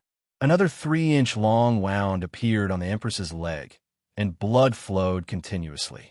At this moment, the Empress's eyes had turned completely red, and the veins on her body seemed to have solidified. Her aura was even stronger than before she was injured. This made everyone tremble in fear. After all, the current Qi Zixiao didn't feel like a human at all, but more like a ferocious beast that had awakened from ancient times. Even in the face of so many spirit wheel experts, she was still able to suppress them. Since the start of the battle, at least 3 people had died and 2 were seriously injured. It was unknown whether Ro could survive. Excluding the other 3, there were still 10 people in the field. The most important thing was that they didn't know how long she could continue in this state. Life and death battles were extremely fierce, and life and death could be decided in an instant. If she continued in this state for another 15 minutes, there would be no one left alive. The more people died, the less people were left. The greater the pressure, the faster the collapse. Everyone understood this principle. Qing Yun's sword understood what everyone was thinking. Even he thought, it's hard to match a human strength. How can a human be so strong? How strong are those who are stronger than her? This kind of thinking. However, at this moment, he couldn't allow this kind of emotion to grow in everyone. He shouted, She can't hold on in this state for long. Heavenly Star Formation, gather. Following his shout, the inner formation started to change and shrink in size. He was prepared to use the formation to exhaust the Empress's strength. Rinpoche looked at the Empress worriedly. He didn't know how long she could hold on. After all, he didn't understand the situation of these people. He was only a man-will expert. Then he silently opened the box that Lin Shaola had been holding, revealing dozens of fortified smoke grenades inside.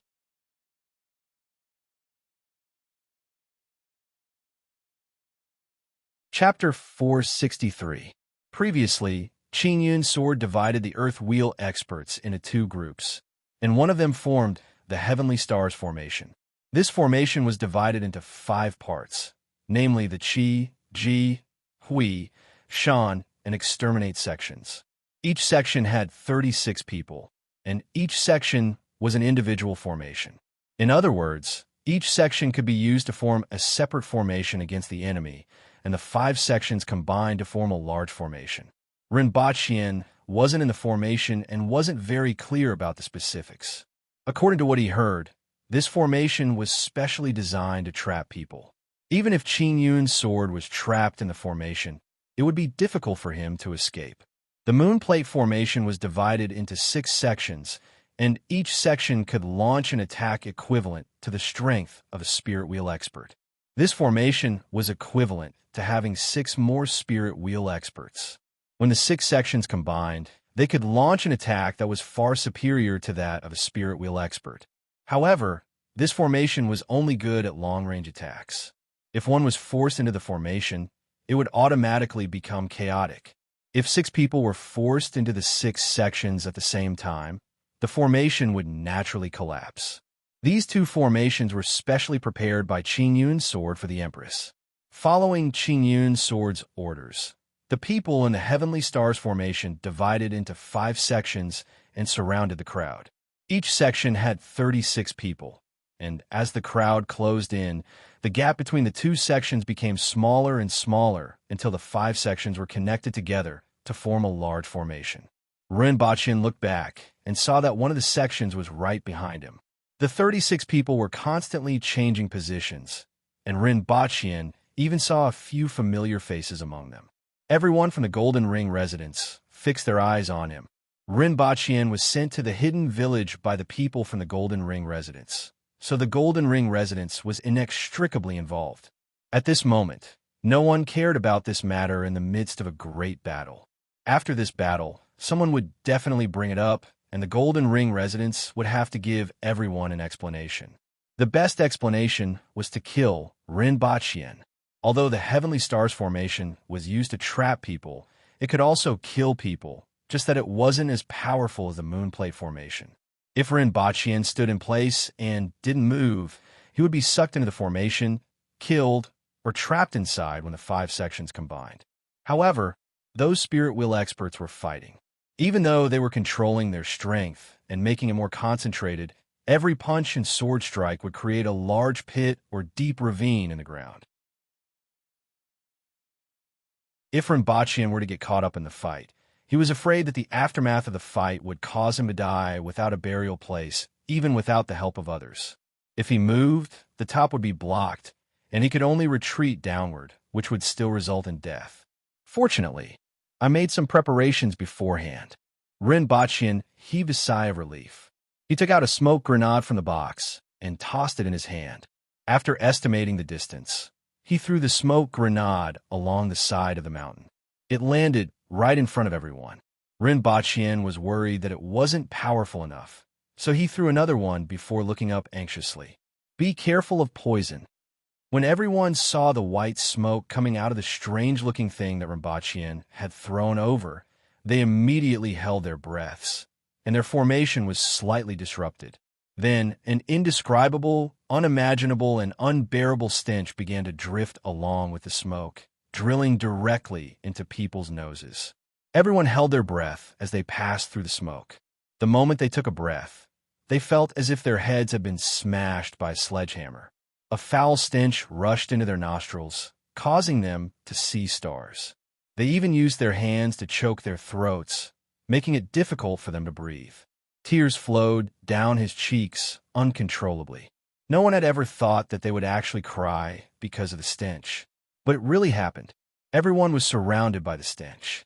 When they passed through the smoke, the stench had stuck to their bodies. Even now, the stench was still drifting in the air. Plop! A few people immediately fainted from suffocation under such a strong stench. Even if it was poison, the resistance of an earth wheel expert wasn't low. Even with the sarin gas that Rinpoche had used before, an earth wheel expert could hold on for a longer time and even escape. However, this stench that was beyond everyone's understanding went straight to their heads. It was as if a sledgehammer had been swung around and knocked on their heads. It was also as if someone had stuffed 20 years of old feces into their noses and mouths. Even these earth wheel experts couldn't withstand the dual attributes of the spiritual and physical attributes. Poison, it's poison. Kill him and get the antidote. Wretch, wretch. Someone started to vomit halfway through his sentence. Wretch, wretch. Following his voice, everyone started to vomit one after another. As they vomited, they subconsciously ran toward the side where the air was fresher. Not everyone could crawl around in a pit of shit that had been sealed for decades. This was even more unbearable than death. However, wherever they ran, the stench would follow. The biggest characteristic of this stench was its adhesiveness.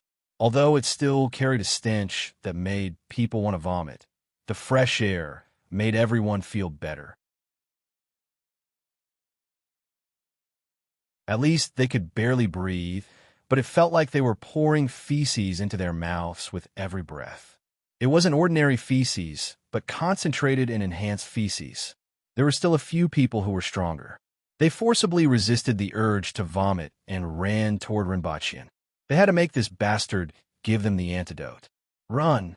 Rinpoche saw that the fortified smoke grenades couldn't stop them and quickly ran down the mountain. However, apart from the spirit wheel experts fighting, there was also a large formation.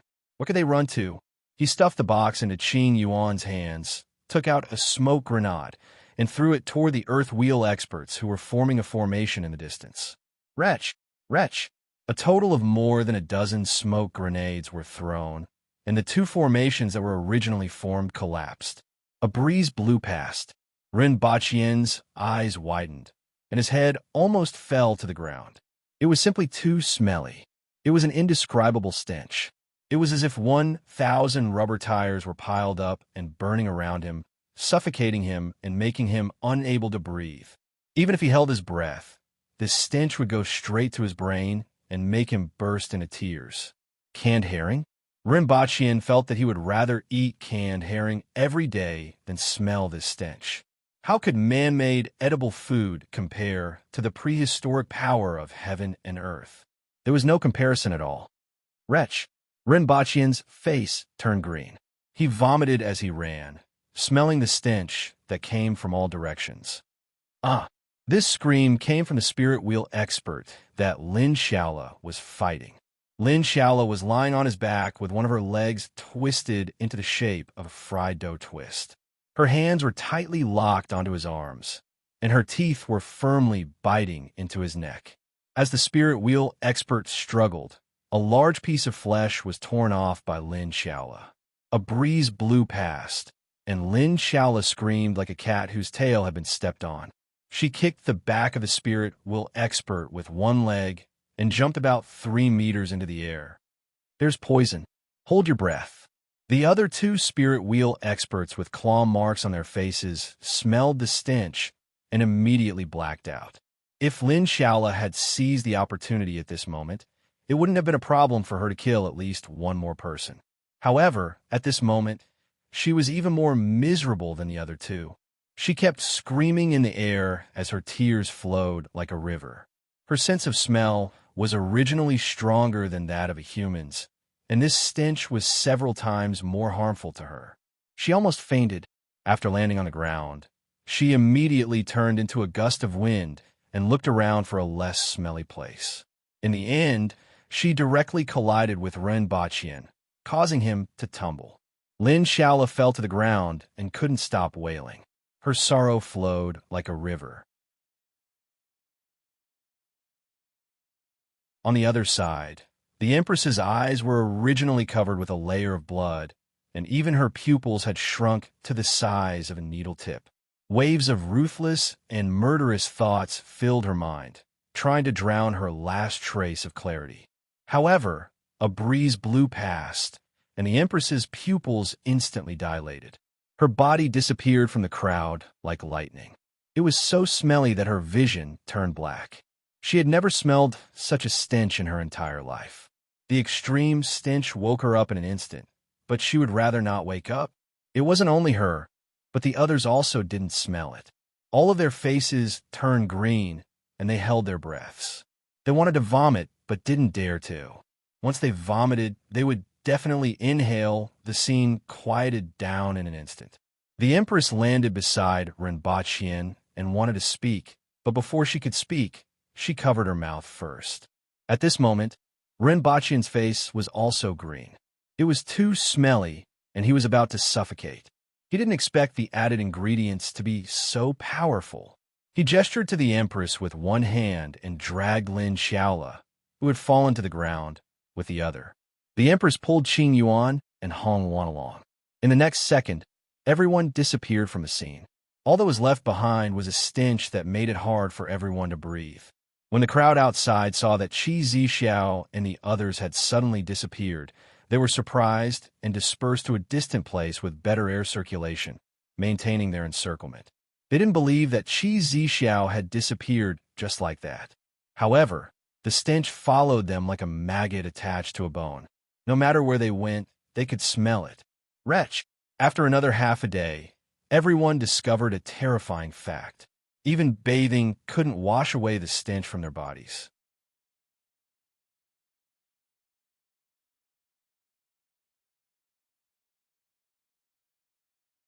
Chapter 464. As soon as everyone returned to Earth, the Empress went straight to her room to take a bath. It was too smelly, and she couldn't stand the stench anymore. Renbachien, Lin Xiaola, Qing Yuan, and Hong Wan vomited all over the floor. Wretch! The sound of vomiting echoed throughout the house. Lin Xiaola was vomiting and crying at the same time. She cried and vomited at the same time. She was heartbroken. She had never suffered such a serious injury in her life. The stench was even more damaging to her than having a hole in her abdomen and legs twisted into a fried dough twist. This place is wretch. Qing Yuan and Hong Wan asked while vomiting. Follow me. Wretch. Renbachien vomited as he dragged Lin Xiaola to the swimming pool and threw her in. Lin Xiaola immediately jumped out after falling into the water. She didn't seem to like water, but when she smelled the stench on the shore, she cried and jumped back in again. She held the edge of the swimming pool tightly. Qing Yuan and Hong Wan didn't need Renbachien's instructions. They jumped into the pool themselves and wanted to wash off the stench. Renbachien threw them into the swimming pool and felt suffocated. He quickly ran back to his room to take a bath. After half an hour, all kinds of screams and the Empress's angry roars could be heard from all over the house. He couldn't wash off the stench even after taking a bath. Renbachien shuddered as he tried his best to wash off the stench on his body. The Empress's voice seemed to be very angry. Would she vent her anger on him? After thinking about it carefully, the Empress didn't seem to need to vent her anger on him, since he was one of the main culprits. However, there were a few people in front of him. They were the ones who made the smoke grenades and gave them to him. Bang!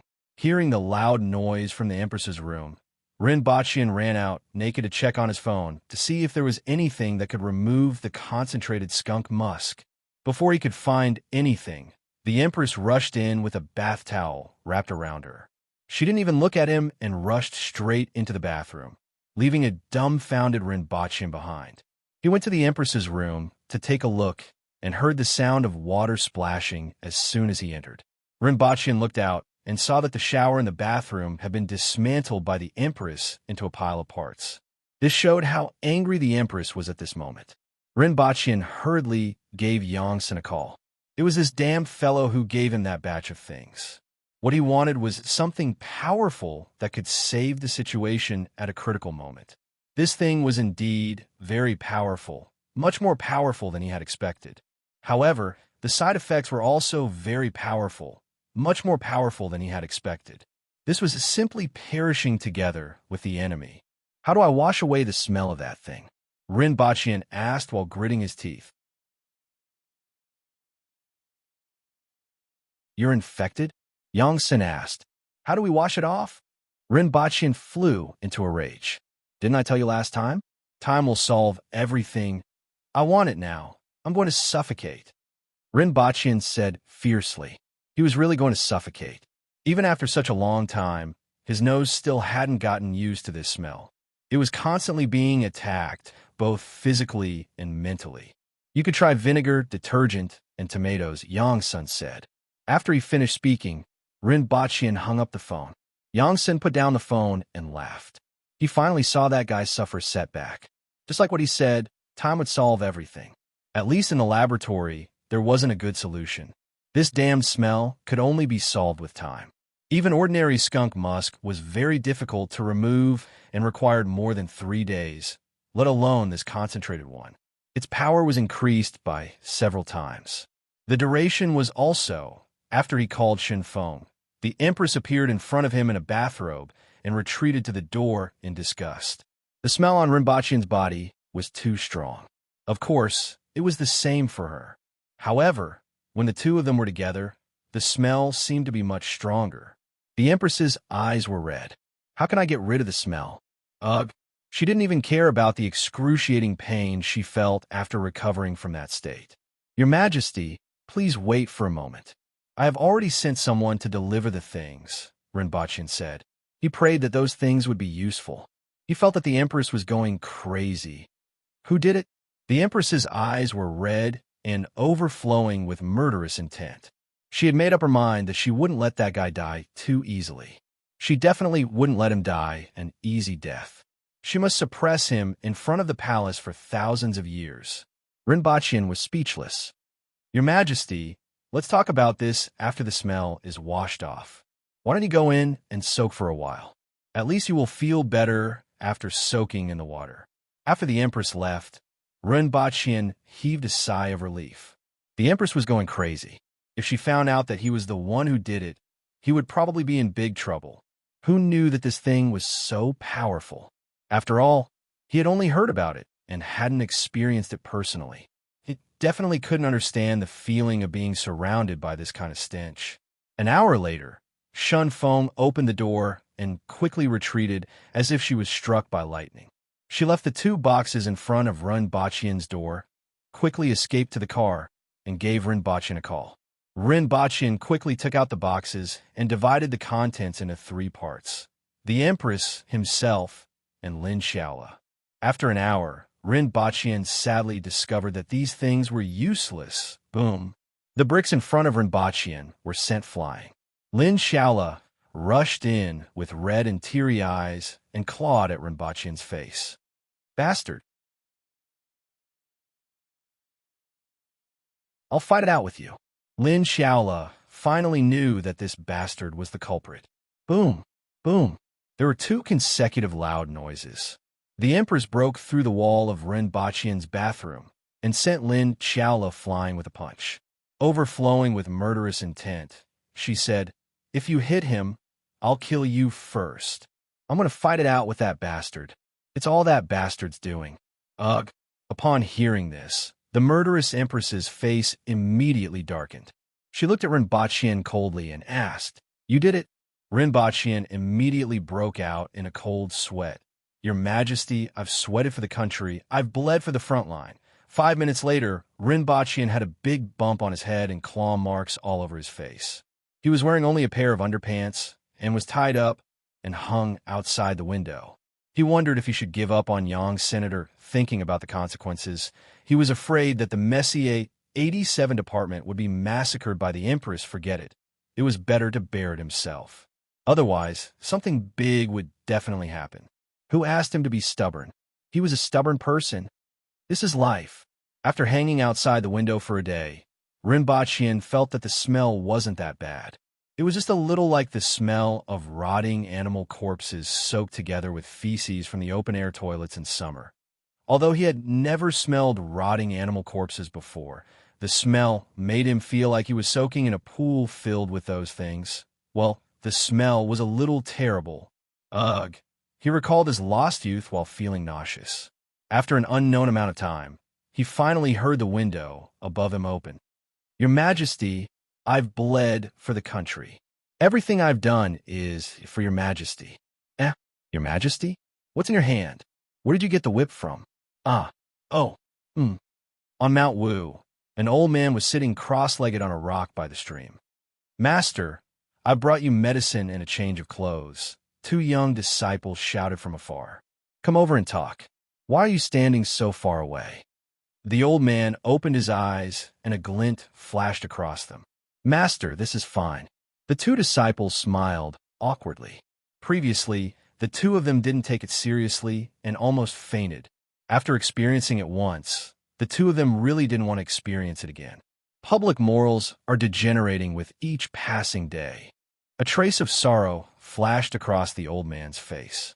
Wasn't it just a little smelly? Just as he thought of this, a gust of wind blew past, and his stomach churned again. Ugh! There were many people who had the same experience as him. One had to know that those who were afflicted were at least at the earth-will level. Almost all of them were old experts or higher-ups from various sections. When had they ever encountered such an encounter, smelled such a stench, and suffered like this? This smell had exceeded the limits of what humans could tolerate. Killing people was just a matter of nodding one's head to the ground. Now, with this stench on their bodies, the wind could blow for 300 meters. Not to mention others. Even their own disciples weren't willing to be near them. Even they despised themselves.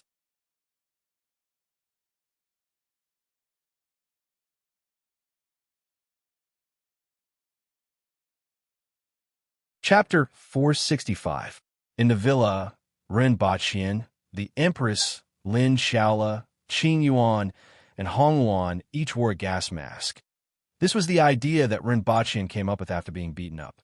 The two sides of the mask were covered with activated charcoal that could filter out some of the odor. Although it couldn't completely eliminate the stench, it could reduce it by half. In addition, the smell had lessened over the past few days, and they were more or less used to it. As a result, they didn't feel so bad anymore. Except for Lin Shaola, who was still crying from time to time. It wasn't that she wanted to cry, but that the smell made her cry uncontrollably, as if her tear ducts had been stimulated. "Your Majesty, we will go back in the afternoon. I don't know if they are still outside. How is Her Majesty's recovery?" Renbachian's voice sounded a little muffled when he spoke through the mask. According to his calculations, by the time they returned, Shiwanya would be almost there, at most half a day to a day later. Therefore, it was hard to say whether they would see the experts from Tianjing Basin or Shiwanya. "Even if I have half of my strength left, they still can't fight against me," the Empress said casually with great confidence in herself. "But Your Majesty, you don't even have half of your strength now," Lin Shaola said faintly while crying. Those who didn't know would think that she was very sad. In fact, she was really sad, so sad that her tears formed a river. These days, she couldn't eat or sleep well, and her originally flat figure became even flatter. After a few days of tears, there was a large red patch around her eyes, similar to a walnut. The Empress glared at her coldly. "Your Majesty?" Renbachian was shocked. He really didn't know that the Empress's strength had been greatly reduced. The Empress's wounds had almost healed over the past few days, and even Lin Shaola's twisted legs were mostly healed due to her strong recovery ability. However, the burden on her body from burning her essence blood couldn't be recovered in a short period of time. "I'm fine. I will be fine after a few days of rest," the Empress said indifferently. "What if they are still there when we return?" Renbachian couldn't help but worry. If the Empress was in good condition, it would be a tough fight against 11 spirit wheel experts and more than 500 earth wheel experts with Lin Shao's help. If the Empress's strength wasn't even half of her peak, it would be somewhat dangerous. "My strength isn't something you can measure," the Water Empress said coldly. This sentence included all the experts in Tianjing Basin, including Renbachian and Lin Shaola. "I don't know about other things, but Your Majesty, you only have 30% of your strength left." Lin Xiaola continued to cry and yawn as she exposed the Empress's past. The Empress's face darkened. She glared at Lin Xiaola, clenched her teeth, and really wanted to slap her to death. Ren Baqian didn't know whether to laugh or cry. Why are you still so stubborn at this juncture? Your Majesty, there are still some added smoke bombs. Ren Baqian cautiously suggested. For the sake of these damned smoke bombs, the Empress had been looking at him in exasperation these past 2 days. If it was someone else, they would have been slapped to death by her. How dare you? The Empress's eyes were filled with murderous intent. No. Lin Xiaola immediately jumped up from the ground. Your Majesty, please be patient for the sake of your safety. Besides, don't you have a gas mask now? I'd rather die. The Empress exuded a murderous aura. Your Majesty, think about your unborn child. Pa. Bang. Ren Baqian used a lot of effort to get down from the wall. His gas mask was broken and stuck to his face. Ugh. Without the gas mask, Ren Baqian felt that the stench in the room immediately became stronger. After half a day, Ren Baqian was shot into the wall 6 times. This finally made the Empress soften a little. She gritted her teeth and tearfully acquiesced to Ren Baqian's plan to bring the remaining smoke bombs with him and use them if the situation became dangerous. With her pride, she acquiesced to Ren Baqian's plan because she was a little soft-hearted after seeing Ren Baqian's bloody nose and swollen face. On the other hand, Lin Xiaola was grinding her teeth and had the intention to bite Ren Baqian to death. However, what comforted everyone was that there was still a gas mask that could reduce the stench by half. This comfort came from Ren Baqian's words. You and your opponent fell into a pit filled with hot feces. You have a gas mask, but your opponent doesn't. What a blessing. The strength of both parties is also at an equal level. After all, the power of this smoke bomb isn't weaker than any biological weapon of mass destruction. Of course, the price was that Ren Baqian was shot into the wall for the 6th time. There was a reason why Ren Baqian was shot into the wall 6 times. Early morning, Wu City. Since yesterday, there had been an unbearable stench in Wu City. Especially this morning, this stench had reached its peak. The entire warlord's residence was surrounded by this stench, which was like a mixture of rotting corpses and hot feces. The guards and maids in the warlord's residence were about to faint. Damn it, I can't take it anymore, someone cursed. If you think about it, it won't be there. If you think about it, it will naturally come. Wretch. Another old man's identity as an expert didn't last long. The stench has weakened a little, but it should be better in a few days. Why do I feel that it's heavier? It's because there are too many people here. When we catch that bastard, we must skin him and hang him on the city wall to let him die under the scorching sun, someone said hatefully. Will Qi Zixiao come back? How did they disappear? Everyone was puzzled and couldn't find an answer. Qi Zixiao had disappeared for a day, and no one knew where she went. No one knew if she would return or how she did it. Let's think about how to deal with Xi Wanya first. If Qi Zixiao dies and Xi Wanya is annihilated here, the gate to Tianjing Basin will be opened. However, now that Qi Zixiao has disappeared and hasn't been seen for a day, we have to force Xi Wanya to retreat first before letting people search the entire Tianjing Basin.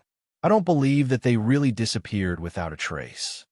The news of Xi Wanya entering Tianjing Basin with 3,000 soldiers naturally couldn't be hidden. Previously, everyone's thoughts were on Qi Zixiao and wanted to surround and kill her.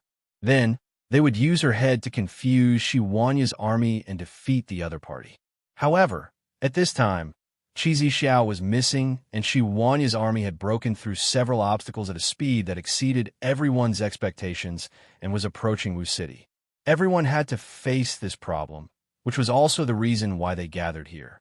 After 2 hours, everyone finally finished their discussion and fled. With so many people gathered in one place, the stench was enough to make one's vision go dark. They wanted to search for Qi Zixiao, keep people on Mount Wu, and stop Xi Wanya's troops. However, the main problem was the army led by Xi Wanya. Only the fastest spirit wheel expert and dozens of earth wheel experts were left on Mount Wu to monitor and prevent Qi Zixiao from appearing. However, everyone didn't have high hopes for this. Perhaps Qi Zixiao was already thousands of kilometers away.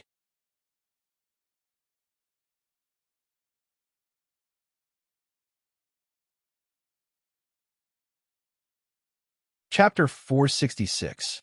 This day wasn't a good memory for the people of Wu City. That was because a pungent stench that made people want to vomit could be smelled from every corner of the city since the morning, causing many of the citizens of Wu City to silently curse. Only a few people knew that this stench was brought back by the experts who came down from Mount Wu. However, no one dared to say anything. After all, each of those experts was a well-known figure in Tianjin Basin. The North Alliance, the Southern Metropolis, the Green Bell Flower, the Lingshan Sect, the Golden Ring residents. These people covered all the major powers in Tianjin Basin. Therefore, if those who knew didn't say anything, ordinary people wouldn't know what exactly happened. It wasn't until the afternoon that everyone in Wu City could feel the earth trembling. Standing on the city wall, one could see a large number of cavalrymen flooding toward Wu City along the dirt road outside the city like a tide. When they sensed the tremors coming from the ground, many experts immediately appeared from all over the city. They either walked through the crowd or scurried on the rooftops to reach the city wall. Wretch! Wretch! When a group of people gathered together, the originally faint stench immediately became extremely strong. You guys stay here. I'm getting old and will go back to rest first. Goodbye. Many people left one after another. Most of those who left were experts who lived in seclusion, and those who stayed were people from the major powers. There were also the soldiers who almost fainted on the city wall. They held their breaths and occasionally inhaled a mouthful of fresh air that was filled with the smell while looking into the distance with a black face. After half an hour, the tide finally stopped a few kilometers away from Wu City. Everyone could almost see the faces of the cavalrymen in front of them. They were tall and fierce-looking aboriginal warriors who were half-dressed and had strong upper bodies. However, they couldn't hide the fatigue on their faces, and there were many new wounds on their bodies. In 9.5 days, they rushed from Gu City to Wu City and broke through 5 interceptions during this period. A few flags embroidered with the words Nan Fu and Shi fluttered among the troops. As soon as the troops stopped, the cavalrymen dispersed to both sides. A general riding on a saber-toothed tiger came to the front of the formation and looked up at the people on the city wall. Just by sitting on the saber-toothed tiger's back, one could feel a bloody and murderous aura. Everyone felt as if they were on a battlefield, surrounded by a sea of blood and facing a man who was like a god of death. Shiwanya. The people on the city wall immediately recognized him. Although many people hadn't seen him face to face, they immediately recognized him. In Ren Baqian's eyes, Shiwanya had a square face and was a handsome aboriginal. However, in the eyes of the people of Tianjin Basin, he was a butcher with a butcher's knife. Where's her? Shiwanya's voice was like thunder, spanning several miles and covering the entire northern part of Wu City. Qi Zixiao is dead and Dayo is about to perish. Aren't you all going back to prepare for your funeral? Qingyin's sword said in a clear voice. Since Qi Zixiao was nowhere to be found, they would first disrupt the enemy's morale and lure them into attacking the city. Then, they would kill Shiwanya and his cavalry outside of Wu City. If it fu he said he rent he would say the Qing. Once they were out of Tianjin Basin, half of the south of Dayo would be in chaos. With the Yun Nation and the Chen Nation as support, the barbarians would definitely be badly battered. As soon as he finished speaking, Shiwanya's murderous aura erupted like a volcano eruption. The murderous aura was so concentrated that it was almost tangible. With him as the center, it swept out in all directions. The cavalrymen behind him retreated one after another, and their mounts couldn't even stand steadily. Even the people on the city wall were secretly shocked. Rest for half an hour, break into the city, slaughter everyone, and leave no one alive. Shiwanya's thunderous voice resounded throughout the world. Kill! The cavalrymen behind him were overflowing with murderous aura as they shouted. Then, they dismounted and seized the time to rest. "Where's Her Majesty?" Shi Wanya's voice sounded again. How could there be a corpse left after killing an expert like Qi Zixiao? There's nothing left of him. Qing Yun's sword said, You scum of trash. How could you harm Her Majesty? However, since you dare to say that you would kill Her Majesty, none of you will be spared. The blood of the whole city will be the price for your words. Shi Wanya's voice was full of contempt. What kind of person was Her Majesty? How could you be harmed by these people? He didn't believe Qing Yun's sword's words at all. These people dared to say such words, which was the greatest insult to Her Majesty. They would die for insulting Her Majesty. Slaughter the whole city as a warning to others and let everyone see the consequences.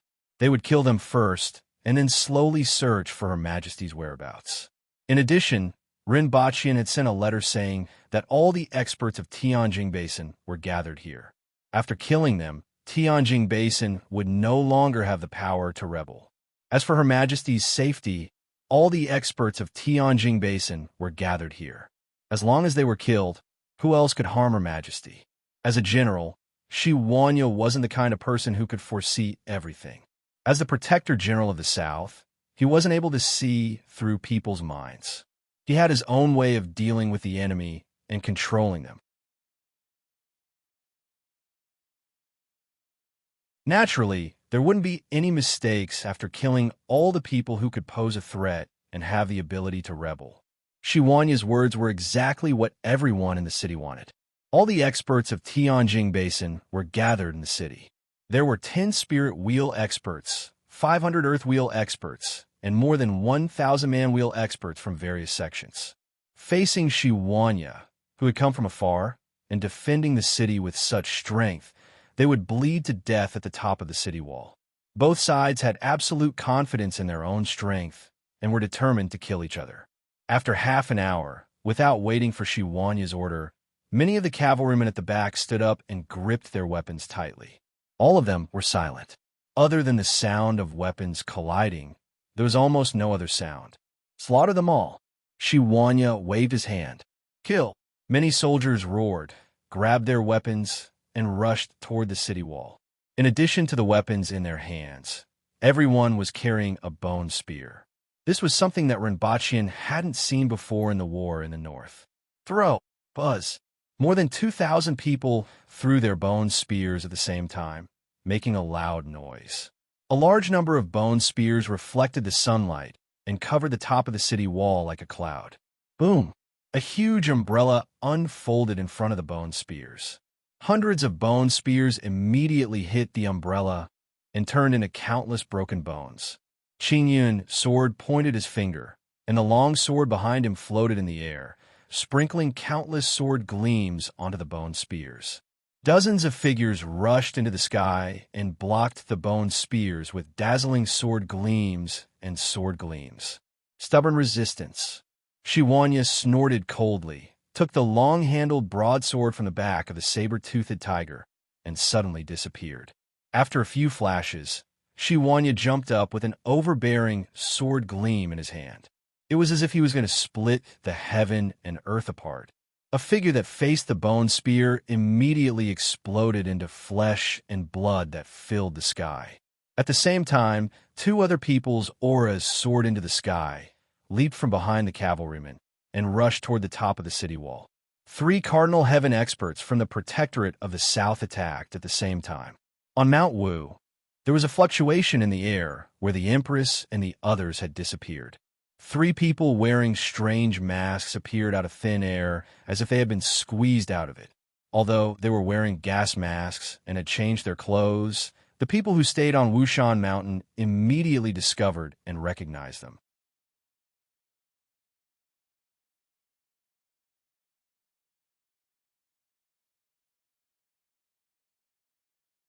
Chapter 467. Shi Wanya slashed with his saber, and a person in the air turned into a rain of blood. Qing Yun's sword changed its direction, and the sword in the air seemed to transcend time and space and arrived in front of Shi Wanya in a few tenths of a second. Clang! Wanya waved the long saber in his hand and parried the long sword that was flying towards him. The long sword seemed to be controlled by an invisible hand as it made a turn and attacked Wanya again, creating many silver flowers in the air. Wanya held the saber hilt in his hand, and a bright light flashed in the air again. The silver flowers in the air immediately disappeared. Only Wanya held the saber on his back and descended toward the top of the city wall. Good move. I don't believe that you are more powerful than Qi Xiao.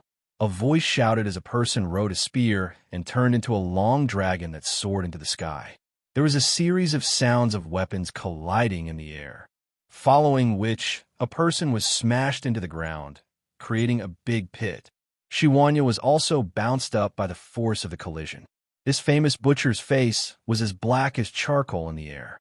Although the strength of the person just now wasn't bad, it wasn't strength that was important. It was that he was too smelly. It was so smelly that even Wanya couldn't help but want to curse. He even suspected that this person had soaked in the hot feces for an entire day just to disgust him. Were the spirit wheel experts of Tianjing Basin like this? When he landed, another 2 spirit wheel experts came up to meet him. Then, that fresh smell kept drilling into Wanya's nose, making his face as black as the bottom of a pot. He couldn't help but want to curse.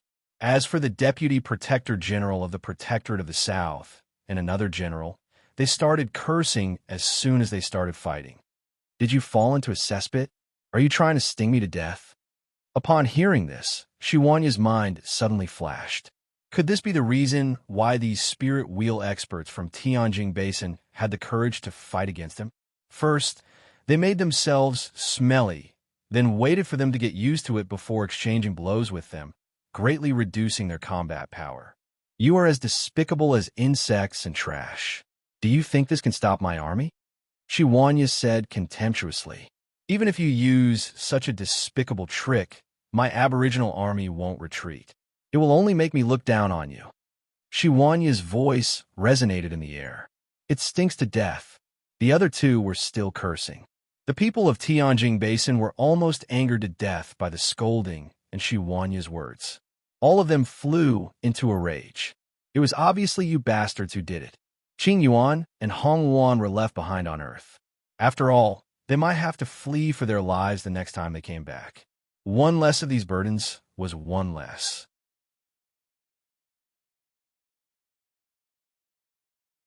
Ren Baqian stepped on the hard ground, and the scenery in front of him changed. He realized that he was back in Tianjing Basin. There were about a dozen people in the forest in the distance. It was a lot smaller than the hundreds of people who had left. There's still some left behind. I'll start with you. The Empress's voice came through the gas mask, and it sounded a little muffled. Her gaze was fixed on a dwarf who was standing on a rock in the distance. Before Ren Baqian could finish his sentence, the Empress's silhouette appeared in the sky. Her fist smashed down with the sound of breaking through the air.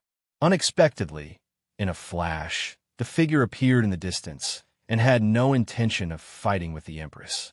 Cowardly as a mouse, the Empress said coldly. The dwarf wasn't angry. He grinned at the Empress, looked deeply at Ren Baqian, and said, I will peel off your skin and soak it in the toilet. Come on up. Ren Baqian provoked with a smoke grenade in his hand. His posture was no different from holding a grenade bag and looking at death calmly.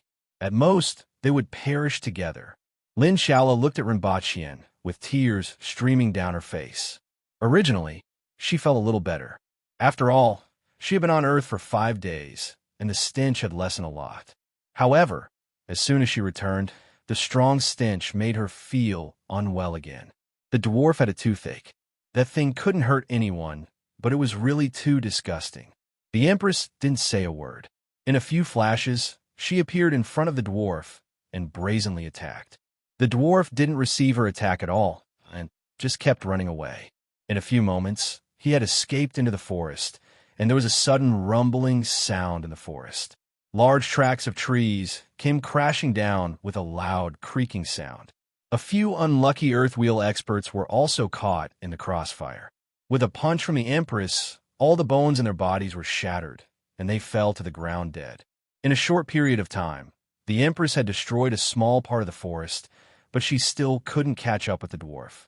After all, her strength had greatly decreased, and the dwarf was good at speed. Even though she was originally much stronger than the dwarf, she was helpless now. Seeing that she couldn't do anything to the dwarf, the Empress returned to Runbachian's side and asked, "Where should we go?" "No one is here.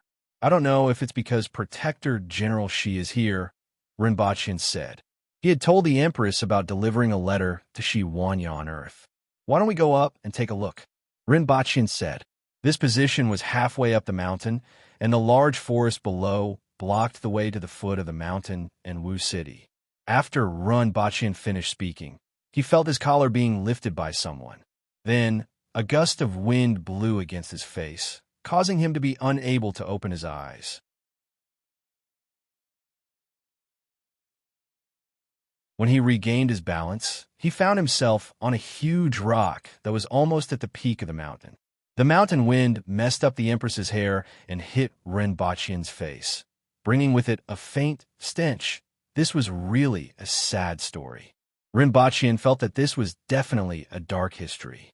If anyone dared to write it down in the history books, one day, the Empress and the king stood at the peak of Wu Mountain and observed the world as if they were looking at palm lines. The stench emitted from their bodies and dispersed with the wind, causing people to cover their noses. He reckoned that even the resurrection of the former Empress wouldn't be able to save him.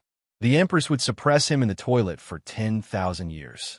It was said that the Empress, especially someone like the Empress, was always emitting a unique fragrance that made people feel relaxed and happy like a spring breeze. Speaking of which, the Empress was usually quite fragrant, and the faint fragrance on her body was very pleasant. It was a pity that she perished together with the enemy. Looking into the distance from a high place, the air in this world wasn't polluted. The visibility was extremely high, and everything in the distance could be seen at a glance. Runbachian almost immediately saw a black dot outside of Wu City. It was just a black dot here, but it should be a very large group of people nearby. It should be Protector General Shi who is attacking Wu City, Runbachian said after pondering for a while. It was a good thing that Shi Wanya had arrived earlier than he had expected. It must have been tough for them to arrive here so quickly. Upon hearing that Shi Wanya was here, the Empress nodded slightly. At the very least, Runbachian didn't need to use that kind of thing anymore. At the thought of this, the Empress heaved a sigh of relief from the bottom of her heart. It would be fine if it was the enemy, but it was her own army and her own generals. To the Empress, there was probably nothing worse than that smell, even if it meant death. "Your Majesty, let's rendezvous with Protector General Shi. Tianjing Basin will be stable after we get rid of all the experts here in one fell swoop," Runbachian said. After he finished speaking, a small bottle appeared in his hand. "Your Majesty, this is perfume. It wouldn't be of much use if it was used in the past. However, it has been 5 days now, and the smell on my body has lessened a lot. Using this can at least cover up the smell on my body. Furthermore, I spent a lot of money to find someone to mix it. When combined with the previous stench, it will become another kind of floral fragrance." After this experience, Runbachian realized that the human sense of smell was very interesting. Fragrance and stench weren't absolute. For example, the smell of sh*T, after being diluted, was actually the fragrance of jasmine. This bottle of perfume was blended on this basis.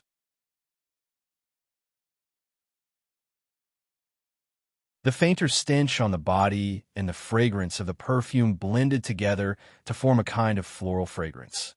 Of course, Runbachian had to pay a hefty price to obtain such a thing in a short period of time.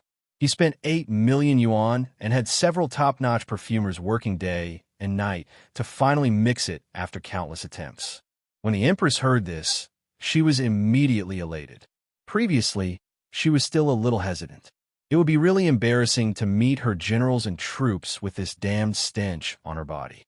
Runbachian was indeed considerate.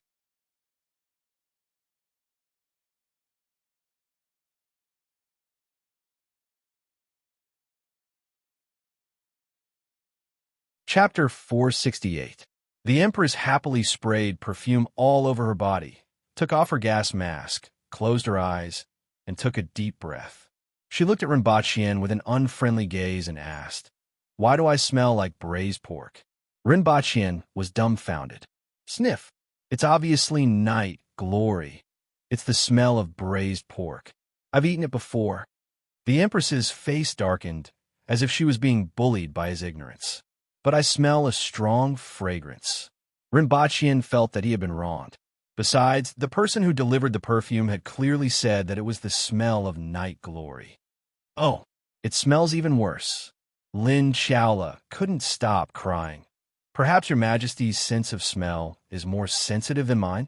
After all, those perfumers are just ordinary people, and their sense of smell is definitely not as good as yours. Rinpoche applied what he had learned on the spot. If it was a single smell, then everyone could smell it very similar. However, it was entirely possible for two different smells to be mixed according to one sense of smell. However, there was a huge difference between braised pork and night glory. The Empress's face darkened again and again, and she heaved a sigh of relief after a long time. In any case, braised pork smelled better than before, but she was a little hungry. Clang! Shiwanya's saber struck like a gale, and his opponent's weapon almost flew out of his hand, leaving his chest wide open. Shiwanya's body spun and struck 3 times.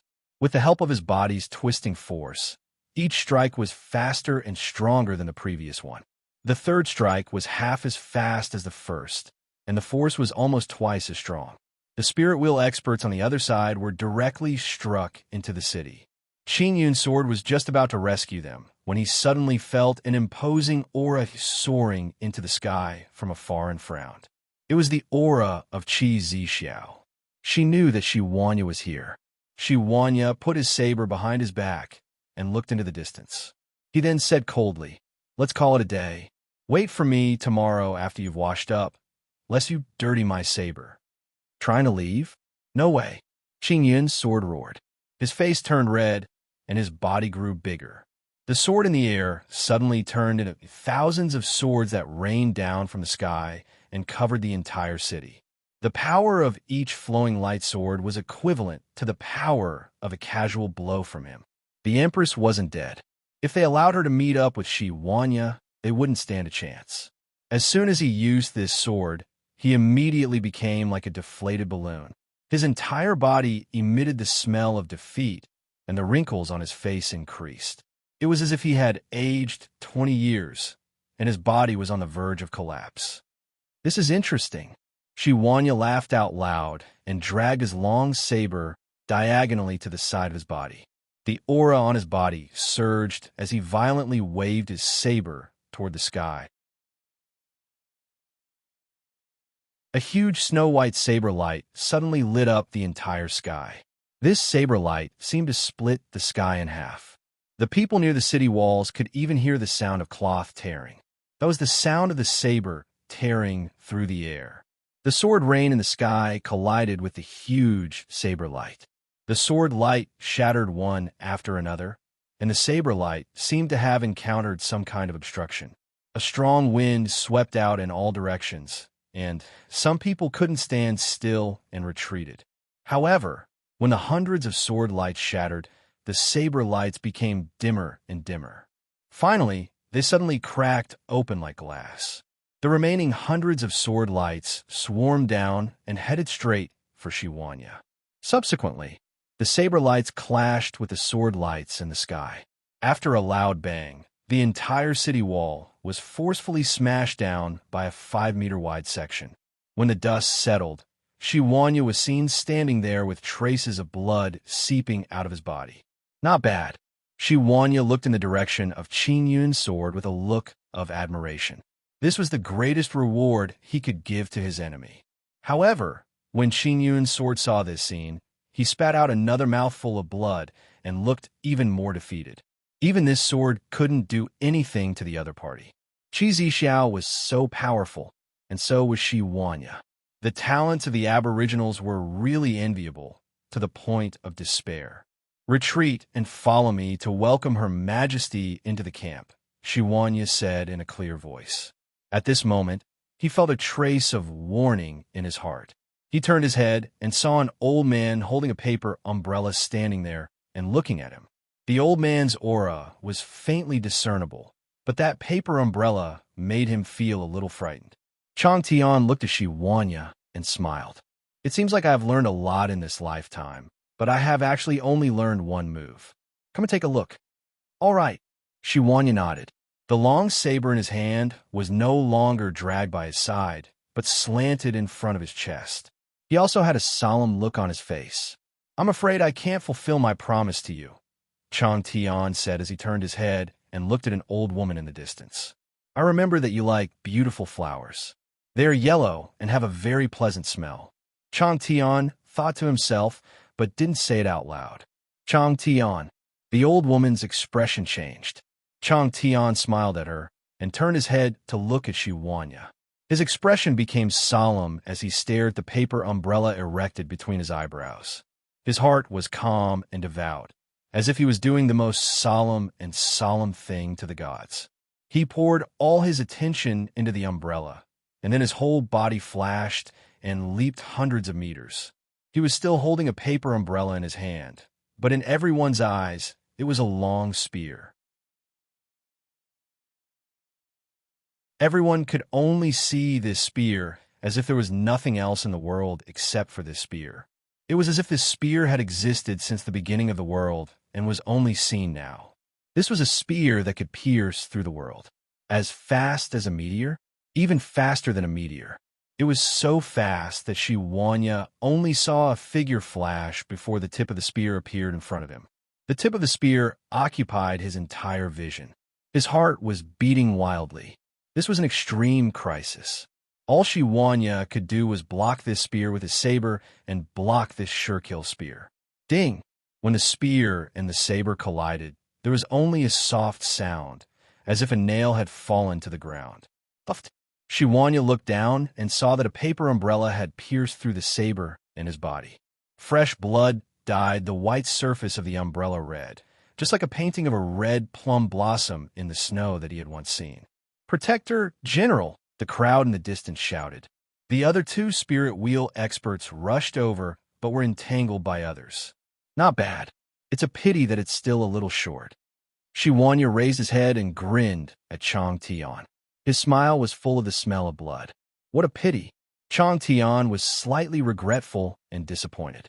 Just now, when Shi Wanya's saber came into contact with a spear, he lifted it slightly to the side, which caused Chang Tian's spear to miss. It was precisely this slight deviation that allowed Shi Wanya to avoid a vital point. What's your name? Shi Wanya asked seriously. This spear strike was worth remembering. Chang Tian, which means everything is impermanent, and Tian, which means lawless, Chang Tian replied softly. I remember. Shi Wanya nodded and asked, does this spear strike have a name? Nameless. This spear strike shall be named Nameless. Chang Tian and John Doe. Shi Wanya laughed as he spat out blood from his mouth and retreated.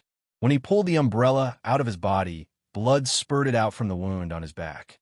Retreat, Shi Wanya shouted. The Aboriginal army left behind some corpses and dispersed like the tide. Chang Tian. The old woman in the distance rushed to Chang Tian's side. He maintained his previous posture with a smile on his face and his eyes looking into the distance, as if he was looking at the world that he was born and raised in.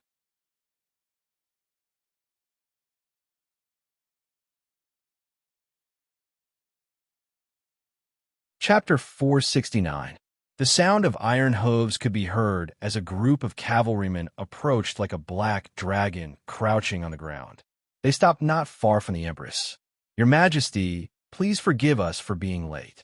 Shi Wanya jumped down from the saber-toothed tiger and bowed. Just as he spoke, he spat out a mouthful of blood. The injuries on his body had been treated on the way here. Although he had just avoided a fatal shot, his internal organs were also severely injured. It was already amazing that he could come to see the Empress. Greetings, Your Majesty. More than 2,000 cavalrymen got down from their mounts and bowed in unison. Why are you so miserable? The Empress frowned when she saw Shi Wanya's miserable appearance. I witnessed a spear technique, but I'm afraid I won't be able to see it in the future, Shiwanya said as he spat out blood. That person had used all his energy to unleash this fatal shot. No matter what, he would definitely die after this shot. This shot had become the final shot. There's such a person? The Empress was a little surprised. She wanted to see an expert who could injure Shiwanya so badly. Ren Bachien found a few familiar figures behind the cavalrymen. These people were dressed in ordinary clothes and were very different from the soldiers. It was hard to spot them in the crowd, but they kept jumping around as if they were afraid that he wouldn't see them. The great elder's youngest son, Shurgan, Dulaolu, Su Peng, the gluttonous student who used the Kitsura fruits to exchange for sweets, and a few others. Ren Bachien waved his hand. Yagwe, I told you that you could see us. Dulaolu acted as if he had won a prize. Ren Bachien squinted his eyes and looked over. These children had too little homework. Teacher, Shurgan hurriedly said, why are you in the group? Have you seen Tonglan and the rest? It was a coincidence that Shurgan's group met Shiwanya. After all, when they saw a large group of cavalrymen in Tianjing Basin, they immediately knew that something had happened and hurriedly joined the cavalry. Shiwanya also felt that it wasn't safe to let them wander around in the current situation, so he let them follow behind. How's the homework going? Rinbochin asked. I have some ideas, Shurgan replied. Rinbochin nodded. Perhaps it was because of his upbringing, Shurgan was very thoughtful even though he was young. Compared to those careless aboriginal children, Rinbochin had higher expectations for Shurgan. Very quickly, someone brought over an empty mount for them to sit on. Even though Shiwanya wanted to give his saber-toothed tiger to the Empress, this mount was extremely picky, so he gave up after thinking about it. What are the casualties? The Empress asked as she sat on her mount. 873. Shiwanya didn't need to ask the others. He knew clearly how many people had died in every battle along the way. Nearly 400 of them died on top of Wu City's walls. Send them back to the mountains, the Empress said. Yes. Is Protector General Shi all right?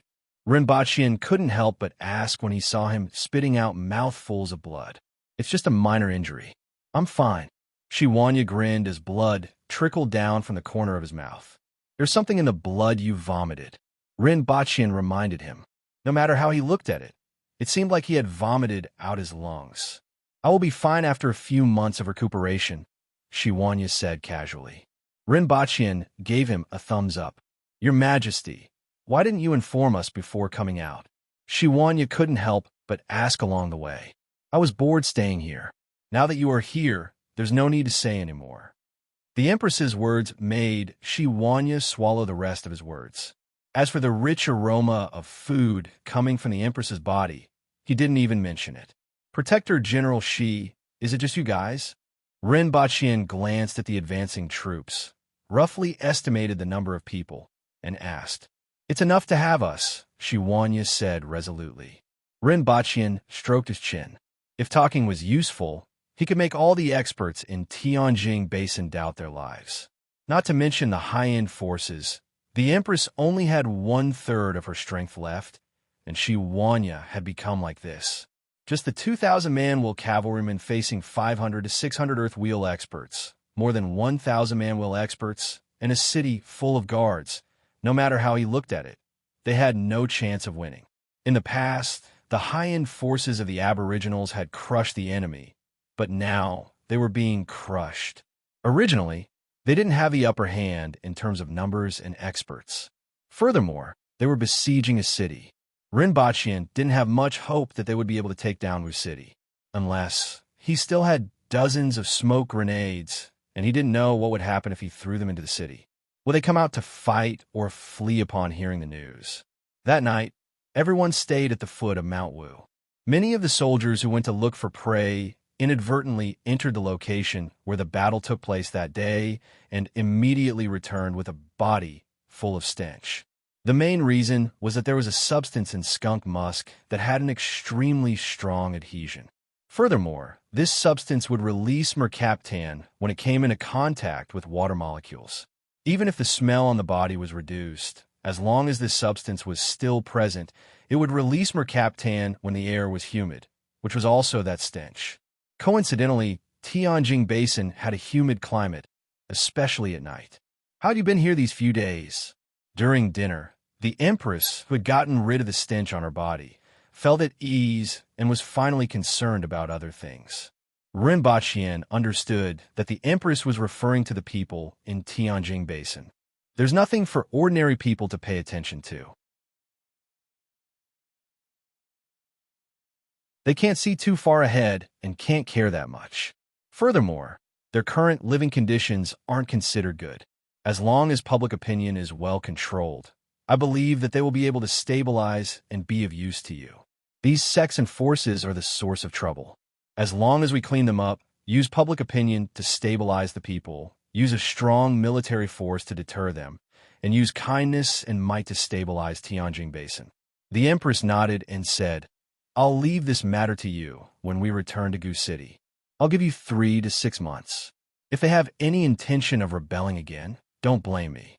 Initially, she only wanted to give them 3 months because she didn't want to wait too long. However, after thinking about it, 3 months was indeed rather difficult for such a large area, so she relaxed to half a year. Rinpoche nodded. The lives of more than 10 million people were on his shoulders, and this wasn't a light burden. The system in Tianjin Basin had to be changed. He didn't know how far he could go in half a year at most. Since he was just starting, he had to find someone who could take over and carry out his ideas.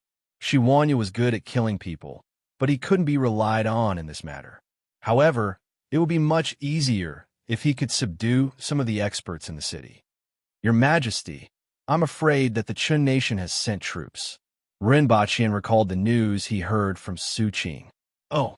The Empress responded faintly, as if she didn't care. In fact, there wasn't much they could do here without a radio station. Moreover, the Protector General of the Southeast had always concealed his strength, and the Empress had confidence in him. "Your Majesty, have you heard of saying?" "What?"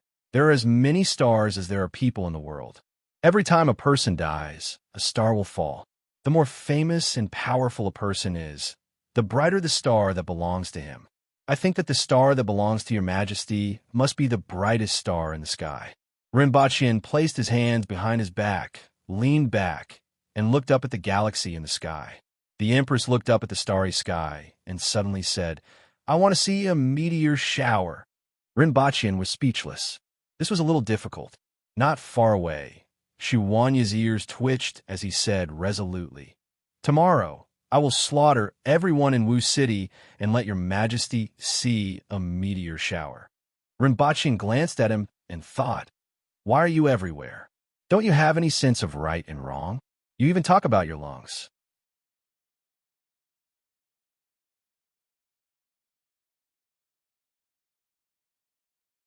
Chapter 470.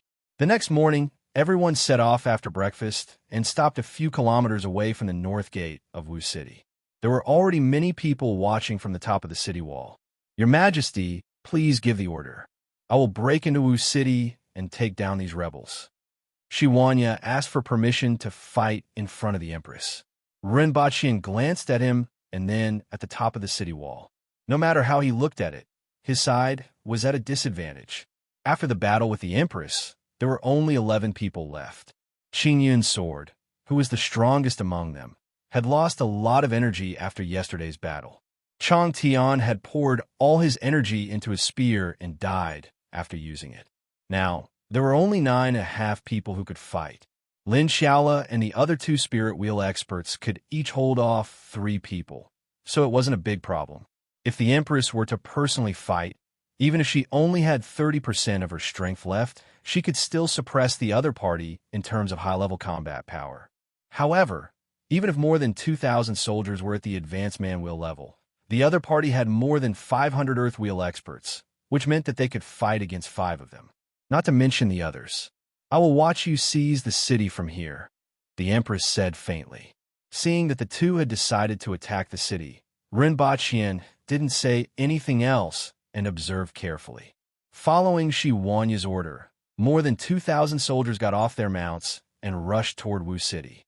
When they arrived at the bottom of Wu City, the people at the front stopped about 3 meters below the wall, turned around, and used their hands to build a ladder above their heads. The people at the back soared into the air, stepped on their palms, and leaped 7 or 8 meters high. They either directly climbed over the wall or stepped on the wall for support. They climbed over the 8-meter-tall wall.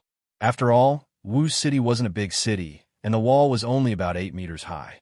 It was enough to stop ordinary people, but to stop man-will experts, it was useless. The Aboriginals didn't need any equipment to attack a city, and they could easily climb over a wall that was 8 meters high. If the wall was too high, they could rely on the experts to break the gate with brute force. In the past, when they attacked the wall, there would be a massacre. However, at this time, there was a group of earthwheel experts on the wall. When the first batch of people climbed over the wall, more than half of them were chopped down and fell from the top of the wall. Following closely behind the first batch of soldiers, the second batch of soldiers jumped onto the city wall like a group of grasshoppers. Relying on their vigor and bravery, they forcefully occupied a small portion of the city wall despite being surrounded by many earthwheel experts. As groups of soldiers jumped onto the wall, roars and shouts of killing rang out from the top of the wall, and blood spilled down from the top of the wall. Rin Baqian carefully observed the situation on the city wall and found that it was slightly better than what he had expected. Although these Aboriginal warriors were four-way heaven experts and were equivalent to man-will experts, they were much stronger than man-will experts. In addition, the walls were narrow and the teleportation range wasn't large. In this aspect, the Aboriginals had an advantage when using military combat techniques. Many of the earthwheel experts on the city wall were at the initial stage of the earthwheel level. Some of them weren't good at strength, but were good at speed. In such a small area, they were at a disadvantage when facing 4 to 5 elite soldiers who had good teamwork. In particular, many of the Aboriginal warriors were slashing at each other. They didn't dodge and would retaliate with a slash of their own, trading injury for injury and life for life. This kind of bravery was something that those earthwheel experts who lived like princes didn't possess. This kind of desperation was something that they couldn't accept. If they were asked to fight with the Empress, they naturally wouldn't cherish their lives. However, if they were asked to exchange their lives with these ordinary soldiers, everyone would hesitate. In this bloody battlefield, both sides were entangled with each other and were fighting for their lives at this moment. Of course, this was only part of the situation on a battlefield. In many places, 4 to 5 elite soldiers who had good teamwork could only barely resist an earthwheel expert. From time to time, someone would be knocked down from the city wall. No matter how brave they were and how good their teamwork was, they were only at the man-will level. The disparity in strength between them and an earthwheel expert was too great, and they were completely relying on fighting with their lives. The Aboriginals occupied about a quarter of the lower part of the city wall. In this part of the city wall, they repeatedly fought with their opponents and actually managed to gain a firm foothold for a while.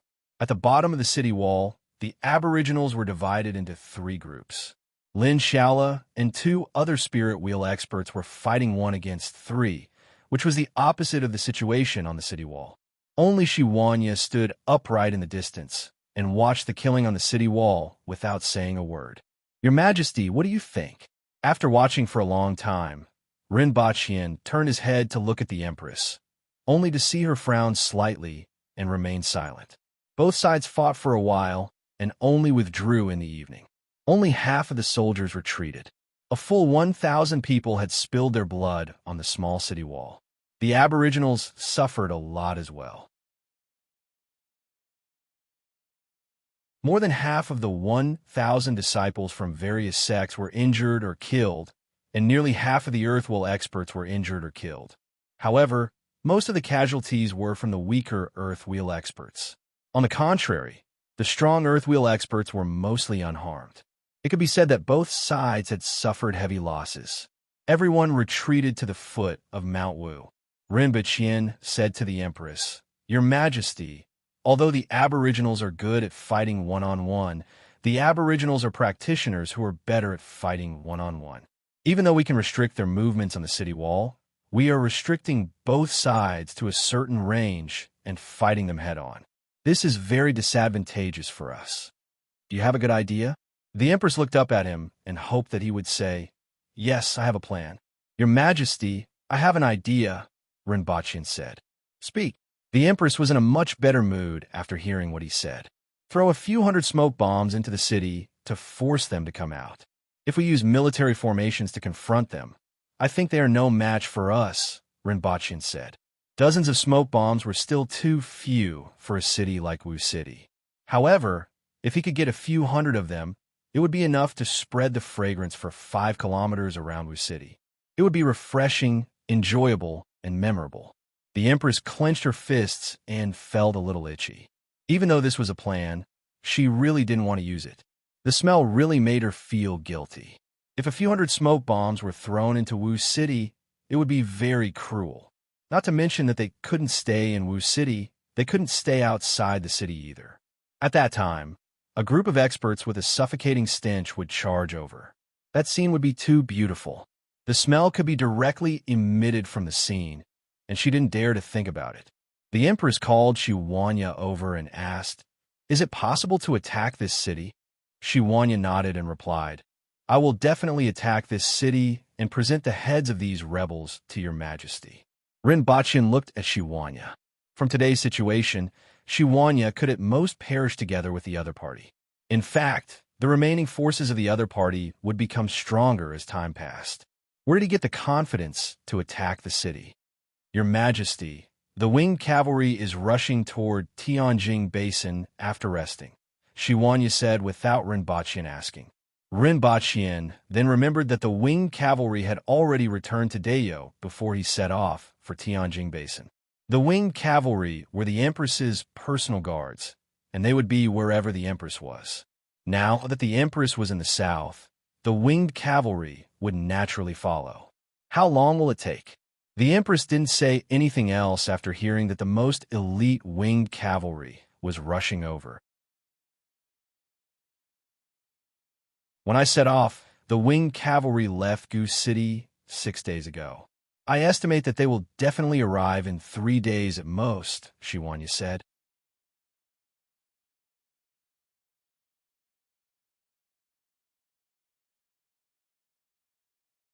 Chapter 471. Although they were going to wait 3 days before attacking, they didn't do nothing. From the next day onwards, the army would march around Wu City in formation every day. Although there were only slightly more than 1,000 of them, no one dared to underestimate them. "Your Majesty, please take a seat." Rinpoche brought over a wooden chair that still had the aroma of wood. It was made by a few soldiers that he had just found. Although there weren't any nails, mortise and tenon would do. After the Empress sat down, Rinpoche found a man with a loud voice to stand beside him and shouted whatever she said. Then he sat on the ground and began to recall the words that he had said to persuade them to surrender. "People in the city, listen up. You have been surrounded. The sea of bitterness has no bounds. Repent, and you'll be saved. Lay down the butcher's knife and become a Buddha. Those who confess will be given leniency in prison. Those who resist will be sent home for the new year. If you surrender, you will still have a way out. On account of the goodness of the heavens, Her Majesty has decided to give you a chance and temporarily refrain from using weapons of mass destruction. I hope that you will soon realize that doing so will only lead to death. Only by surrendering can you exchange for a bright future." Everyone in Wu City was speechless. Did this guy want them to surrender or not? There are still mothers and children waiting for you at home. Don't let your loved ones cry because of a moment of happiness. Rebellion may feel good for a moment, but your whole family will be cremated. If you die, someone else will live in your house, spend your money, sleep with your wives, and beat your children. What a tragic story. Within a few minutes, these words were transmitted to the top of the city wall, giving everyone a headache. "Let me go and kill him," someone on the top of the city wall said angrily with a saber hilt in his hand. In a battle between two sides, any means could be used. However, the other party's words were really annoying. In addition, the smell on everyone's body hadn't disappeared, constantly reminding everyone that the guy outside was the culprit. Don't be provoked by him. He is waiting for someone to go out. Someone immediately stopped him. Humph. The person who was stopped was furious. He knew that if he went out, he would die, but he couldn't bear it. That fellow's words were really too despicable. Listening to it was really annoying. It was like a little bug buzzing in one's ear, making one want to slap it to death. It's useless. Just kill them all, Shiwanya said to Rinpochian after a whole morning. He scoffed at Rinpochian's idea of persuading him to surrender. It might be useful. Rinpochian didn't argue with him. He just smiled, got up, and eagerly went to look for the Empress for a meal. Persuading them to surrender was naturally useless now. The Aboriginals had always been using violence to curb violence and killing to stop the war. They had never talked about persuading the other party to surrender. Naturally, the other party wouldn't surrender either. They were hot-blooded and would fight to the death. However, if he revealed his intention to ask them to surrender, perhaps some people would remember it. Of course, it was useless now. After all, Wu City had not been breached. Even if there were people who had such thoughts, they would not show it. However, after the winged cavalry arrived and conquered Wu City, there might really be people who surrendered. After all, there were so many of them. They couldn't all be the kind of tough guys who would raise their heads and say, "I'll be a hero again after 18 years, right?" As long as a small number of people surrendered, it would be very useful in stabilizing Tianjin Basin in the future. In particular, the Earthwheel experts from the various sects and powers were all well-known figures in Tianjin Basin. Their prestige in the sects and powers they belonged to wasn't low. With their presence, many things would be much easier to handle. In the afternoon, Rinpochian got someone to repeat what he had said in the morning. However, there weren't many people on the city wall this time. They seemed to have noticed that the Aboriginals didn't intend to attack today. There were only 2 or 3 experts on the city wall overlooking this place, followed by a few accompanying disciples. If we attack now, we will definitely be able to take down the top of the city wall in one fell swoop, Shiwanya said as he looked at the top of the city wall. They think so too. Rinpochian poured a bucket of cold water on him. On the surface, those experts didn't seem to be on the top of the city wall. However, their movements were extremely fast. Even if they were resting in the city, they would be able to rush to the top of the city wall in a short period of time if a battle broke out. Furthermore, they might be conserving their energy and waiting to attack. In the evening, when the Aboriginals retreated to the foot of Mount Wu, Qin Yun's sword looked at the information that had just been transmitted to him in silence. Dozens of people looked at him from below and waited for him to speak. Many of them still had bloodstains on their bodies. A few days ago, there were still many experts here. All the experts in Tianjin Basin had gathered and were full of lofty aspirations to surround and kill Qi Zixiao before leading the people of Tianjin Basin out of this cage. However, after a few battles, they had lost more than half of their forces, which made everyone feel somewhat sorrowful. "We have lost," Qin Yun's sword said miserably after remaining silent for the time it took for an incense stick to burn. His originally ashen face became even more ashen. The outcome isn't decided yet. Qin Yun's sword, as the person in charge this time, how can you say such demoralizing words? Someone immediately reprimanded him. The person who retorted was an elder from a major sect. Their supreme elder had died in the battle with the Empress, and most of the experts in the sect had died in the battle yesterday. At this moment, he was filled with blood because he wanted revenge. How could he listen to such words? Elder Su is right. The outcome isn't decided yet. The other party only has about 1,000 people, and we have so many experts. Why should we be afraid of them? Someone immediately echoed. If we admit defeat like this, how can we face those who died in the battle? After these 2 bloody battles, which sect or power didn't have people who died in the battle?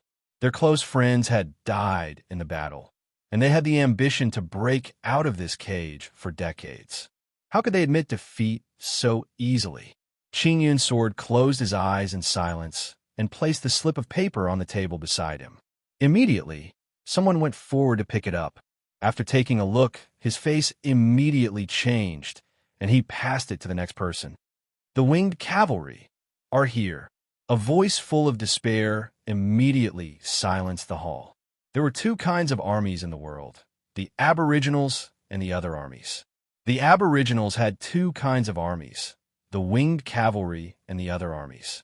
One was made up of cavalry that had reached the Kismet heaven level, and the other was made up of earthwheel experts. An army of more than 1,000 soldiers was equivalent to an entire protectorate. Aren't they in great Sia? Someone said hoarsely. They are already here. They are 100 kilometers away. Why did you only get the news now? Someone asked in a hoarse voice.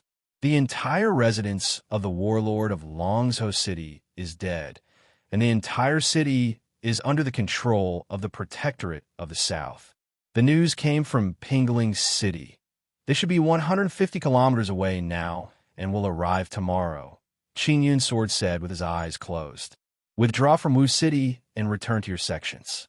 The Northern Alliance, Southern Metropolis, and Green Bellflower will immediately mobilize their troops.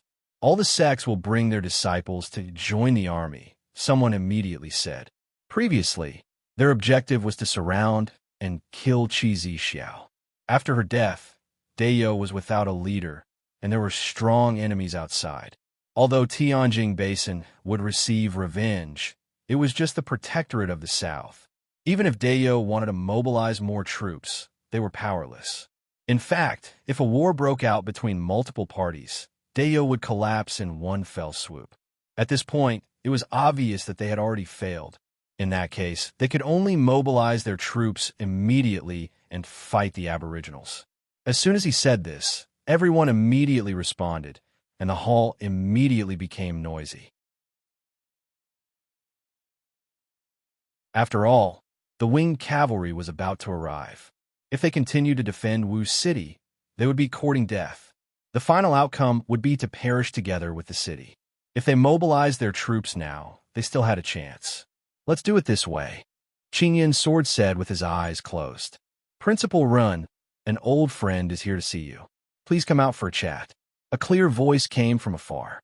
Ren Baqian was being hung on a tree branch by the Empress. Just now, when the two of them played mahjong, the Empress, who had successfully crushed Qing Yuan and Hong Wan, was being plastered like a mummy by Ren Baqian. Upon hearing this voice, Ren Baqian immediately became spirited and said, "Quickly put me down. You have a lot of old friends." The Empress was under the tree with her face plastered with paper slips. As an Empress, she still had a basic moral outlook. Even though Ren Baqian was hung on the tree, she didn't remove the paper slips. It's an envoy sent by Great Xia to contact everyone in Tianjing Basin to mobilize their troops. Oh, behead him then. Someone come. Your Majesty, wait a moment. I made an agreement with him. He must have something important to do. Ren Baqian quickly shouted. After a while, Ren Baqian, who was followed by a spirit wheel expert, saw Su Qing standing on a rock. Sir Ren, you deceived me so badly. I just saved your life.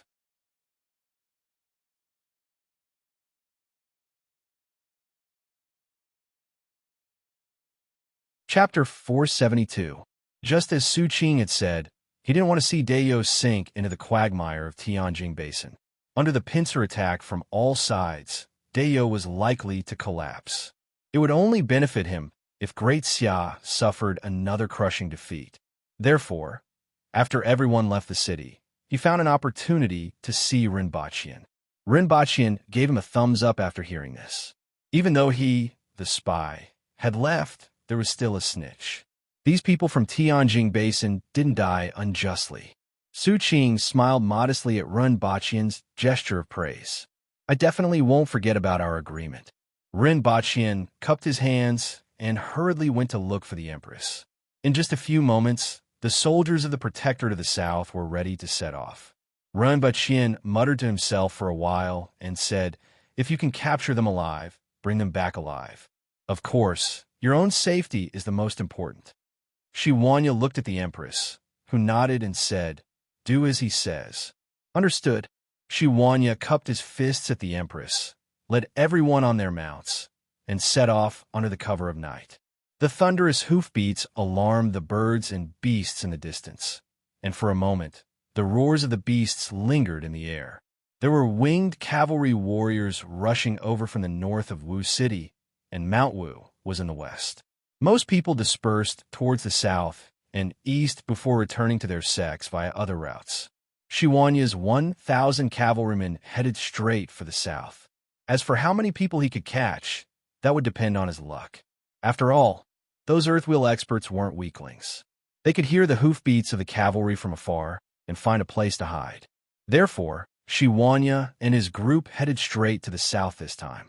When the skies started to brighten, they began to cast their nets to search for fish. After they left, the Empress asked Rinpoche, "Previously, you said that you had an agreement with him. What was it?"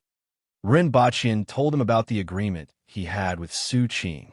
This was to ensure that the rebellion in the south had not been pacified and that it was dragged into a quagmire. Unless absolutely necessary, the armies of the Protectorate of the South could not be mobilized, and new armies would have to be mobilized to the south. After all, this wasn't a small matter. This method would cause Great Xia to become restless again. At that time, Deo would really have to face a pincer attack from 3 nations. Therefore, he wasn't confident that the Empress would agree. However, under the circumstances at that time, he couldn't care about anything else. Therefore, after he finished speaking, he began to think about how the Empress would view this matter. If Great Xia, the Yun nation, and the Qin nation attack together, do you think Deo can win? The Empress asked. Or Her Majesty lose? Rinpoche asked. The Empress's cold eyes lit up and a smile appeared on her face. Of course I won't lose. Then he said, but these are 2 different things. My army has to face the other 3 countries as enemies. The continuous war has put a lot of pressure on all aspects of the country. We will win. Of course we will. As long as Tianjin Basin was stabilized, there would be nothing to worry about. The Qin nation and the Yun nation wouldn't pose too much of a threat to them. They only had to be careful of Great Xia. However, we don't need to face the entire Great Xia, just one of their armies. As long as we accumulate our strength and wait for Great Xia to extend its claws again, we can quickly cut them off. At that time, Great Xia will be in chaos, Rinpoche said. We have radio stations and walkie-talkies. We can contact various places on the battlefield at any time and keep abreast of the situation in various places. Whether it's the command and deployment of the nation's armies or the command of the generals and soldiers, we can command them with ease. We have binoculars and drones. Similarly, in terms of reconnaissance, we can figure out the other party's every move in advance. Coupled with the walkie-talkies, we can easily find and defeat the other party's weaknesses. Most importantly, we have brave soldiers who can fight 10 enemies at once. As long as the logistics can be guaranteed, there's no reason for us to lose, Rinpoche said resolutely. You're right. The Empress nodded. If it was before, 100 million taels of silver would have been enough for me to make up my mind. However, I always feel that with you around, 100 million taels of silver isn't an unattainable figure. Am I right? The Empress smiled, which was rare for her. She smiled very happily. Your Majesty is right. Rinpoche smiled as well. The Empress's trust in him made him feel very warm. Both of them looked at each other and smiled. Under this tranquil moonlight, both of them felt very relaxed. Nighttime allowed people to let go of a lot of things. Rinpoche twisted his body and sat beside the Empress. Both of their shoulders gently leaned against each other. Rinpoche took a whiff of the Empress's strong fragrance of tuberose and used his fingers to brush aside a strand of her hair. The Empress didn't mind such an intimate action anymore. Both of their hearts were very soft. It was as if they were the only 2 people in the world. The sounds of birds and beasts in the distance seemed to have disappeared. On the contrary, a few guards not far away looked at both of them from time to time before looking up at the sky. Today's moonlight was really beautiful. There's the smell of red braised meat on your body. I'm hungry. The Empress suddenly used her shoulder to nudge him and said, Rinpoche, Your Majesty, do you know that you're spoiling the mood? Give me back that gentle and charming atmosphere just now. Rinpoche looked at the Empress for a long time, but she didn't feel guilty at all. She looked at him confidently with a face that said, "I'm hungry. Go and cook." After looking at each other for a long time, Rinpochian couldn't help but admit defeat. He sighed and asked the soldiers to clear away the unfinished meat for him to roast for the Empress. The Empress looked at his busy back and smiled again. Her smile was a little sweet. This was a smile that Rinpochian had never seen before. Unfortunately, he didn't see it because his back was facing the Empress. "I'm hungry too," Lin Shaola squatted on a tree and said. The two of them were too smelly, but they didn't feel it. She couldn't bear it anymore and could only hide far away. After eating supper, the Empress rested on a wooden couch that emitted a fragrant smell of wood. Rinpochian lay on the lawn, not far away, and looked at the night sky. Unknowingly, he had fallen into a deep sleep. He dreamed of his wedding with the Empress, dreamed of entering the bridal chamber. Rinpochian was filled with excitement. The Empress blushed shyly and wanted to reject him. Half of her breasts were exposed at this moment. He was awakened by the crisp chirping of a bird. Rinpochian opened his eyes abruptly. The sky had already started to brighten. He wanted to close his eyes and continue dreaming, but he realized that he couldn't continue at all. Furthermore, the dream was getting more and more blurry. Damn it, just a little more. Rinpochian's face turned black. Just a little more, just a little more, just a little more, just a little more. He inadvertently turned his head to look at the Empress and saw her leaning on the wooden couch, looking at him with clear eyes. He didn't know if she hadn't slept for the whole night or just woke up. "I feel that you're thinking of some disrespectful ideas," the Empress said. "Your Majesty, I'm more wrong than Do-e," Rinpochian said with an aggrieved look. He conveniently changed his posture and bent down to hide something. If the Empress knew about his dream, he would really be hung on the southeast branch. The Empress curled her lips and ignored him. "It's daybreak. Let's begin to reel in the net," Rinpochian said. The harvest would depend on this net. The others were still fine, but it was better to capture the people from the southern metropolis and the green bellflower as soon as possible. Shiwanya sat on the saber-toothed tiger and ordered, "Send 40 teams with 20 people each. Spread out and search. If you discover any enemies, immediately shout and contact me." "Yes." Following the response, more than 1,000 people immediately spread out and began to search along the farmland on both sides of the dirt road. The rest of the people followed behind Shiwanya as they slowly made their way toward Wu City. Not long after, Rinpochian looked into the distance with a bloody smile on his face and said, "There's prey."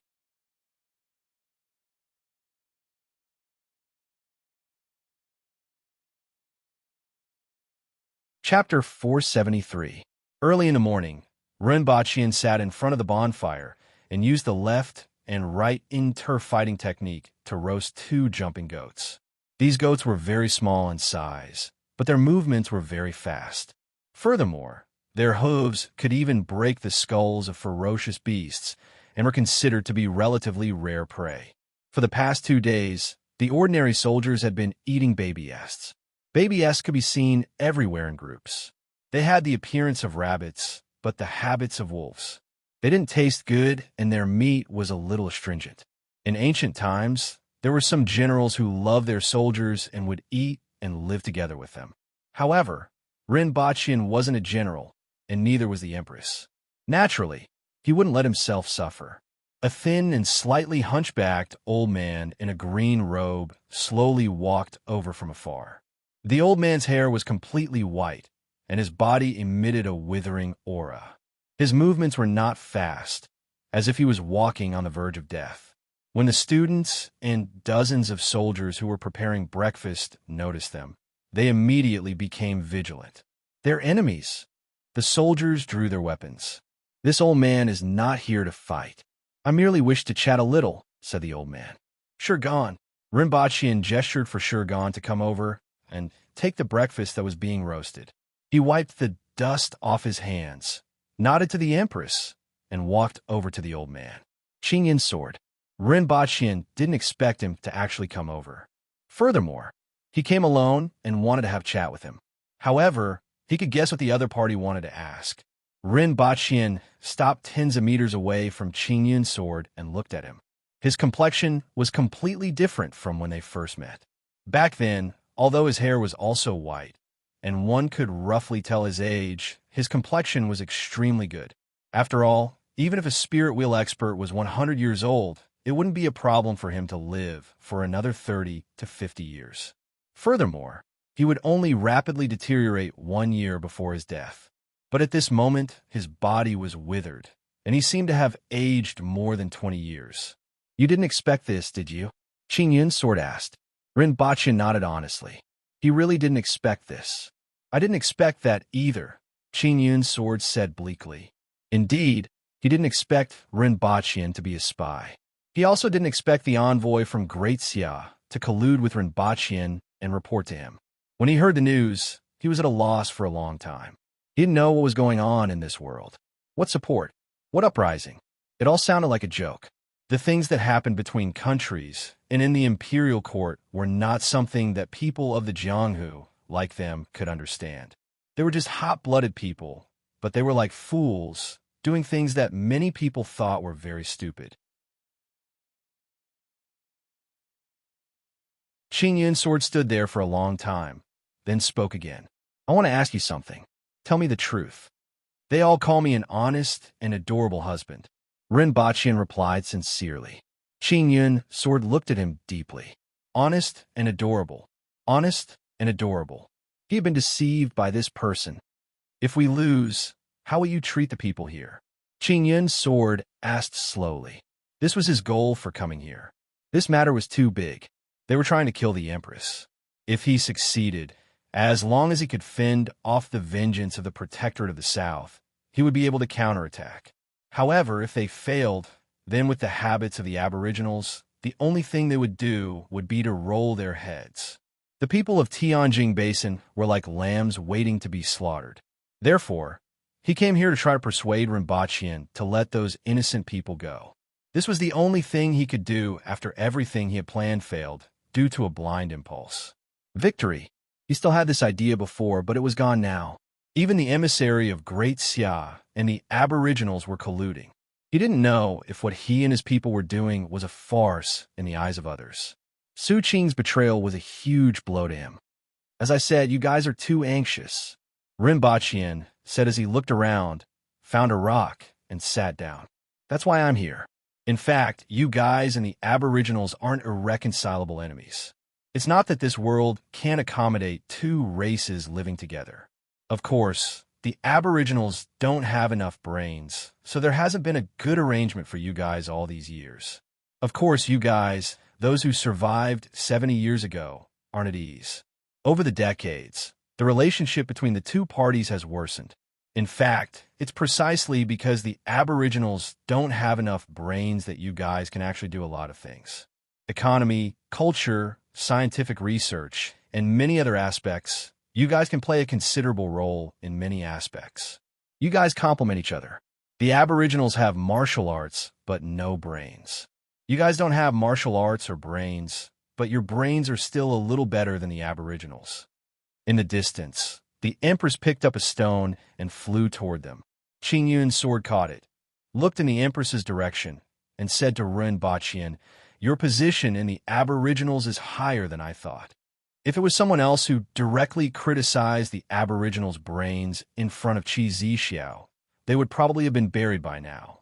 However, Qi Zixiao couldn't bear to throw a stone at him. Instead, she threw a stone at herself as a warning. Although this action was a little girlish, it showed how important he was to Qi Zixiao. "Go on, I'm all ears," Qin Yun's sword said. When he first met the Empress, Rinpoche seemed to have said this, but no one could or was willing to listen. Even if he said it, they wouldn't believe him. Now that he knew the final outcome, he let go of everything and calmed down to listen. This in itself was a very sad thing. This time, I'm here to deal with this matter and let you guys go out. First, let a small group of people who are more stable go out to do business or do other things. Interact with the Aboriginals. Let the ordinary Aboriginals understand you, and let you understand the ordinary Aboriginals. Both sides will understand each other through interaction and treat each other fairly instead of being full of prejudice. After the first step is achieved, The rest will be gradually released. Of course, this will take some time, but as time passes, you guys will live under the same sky as the Aboriginals. My goal will be achieved, and so will yours. Really? Qin Yun's sword's voice trembled slightly. How could the expectations of so many people for decades be achieved so easily? There's no need to lie to you. What you see is so small. It's like looking at the sky through the mouth of a well. And what I see is much more than what you guys see. There's also a lot more demand for all kinds of talents.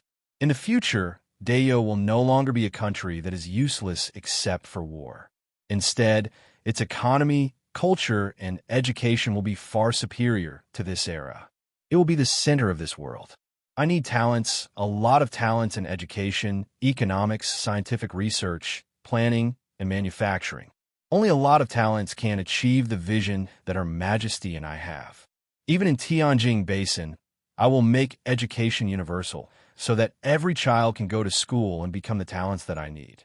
Then, they will enter various positions that require them to play a role. After 10, 20, or 30 years, there will even be officials from Tianjin Basin entering the imperial court. Qin Yun's sword didn't speak for a long time. He didn't quite believe it.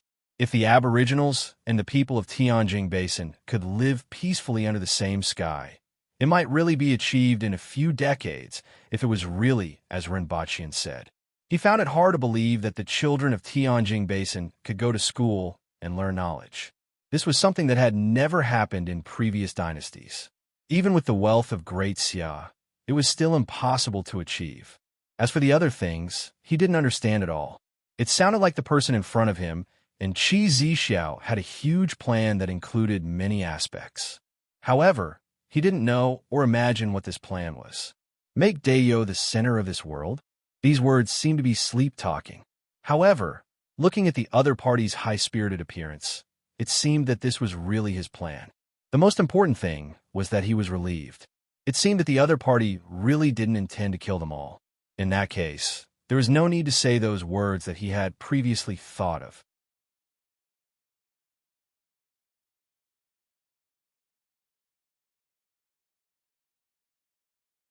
Chapter 474. Rinpoche still hoped that Qin Yun's sword would surrender. As the chief of the Hidden Village and the leader of the Hidden Alliance, it would be extremely helpful to pacify Tianjin Basin if he surrendered. Furthermore, he wasn't an ambitious person. His greatest wish was for the people of Tianjin Basin to be able to leave this place. Rinpoche actually didn't want to exterminate all the sects and clans. Those who hadn't made up their minds were the people from the three major powers. This was because the others were people from the underworld, didn't control power, couldn't motivate people, and didn't aim for the imperial court. Even if they stayed, they wouldn't cause too much trouble. As for the people from the three major powers, they were completely different from them. They were the rulers of Tianjin Basin, which was equivalent to a country within a country. Their thoughts were more complicated and had more ideas. Therefore, Rinpoche still had to consider whether these people could stay. Qin Yun's sword didn't give Rinpoche an answer. After listening to Rinpoche, he cupped his fists and turned to leave. Before coming here, he only wanted to hear the truth from Rinpoche and then live and die together with Wu City. However, Rinpoche's words made his heart waver. Surrender was easy to say. However, he had gathered so many people and lost so many people. Could he really surrender so easily? What face did he have to face the others? At this time, surrendering was a more difficult choice than death.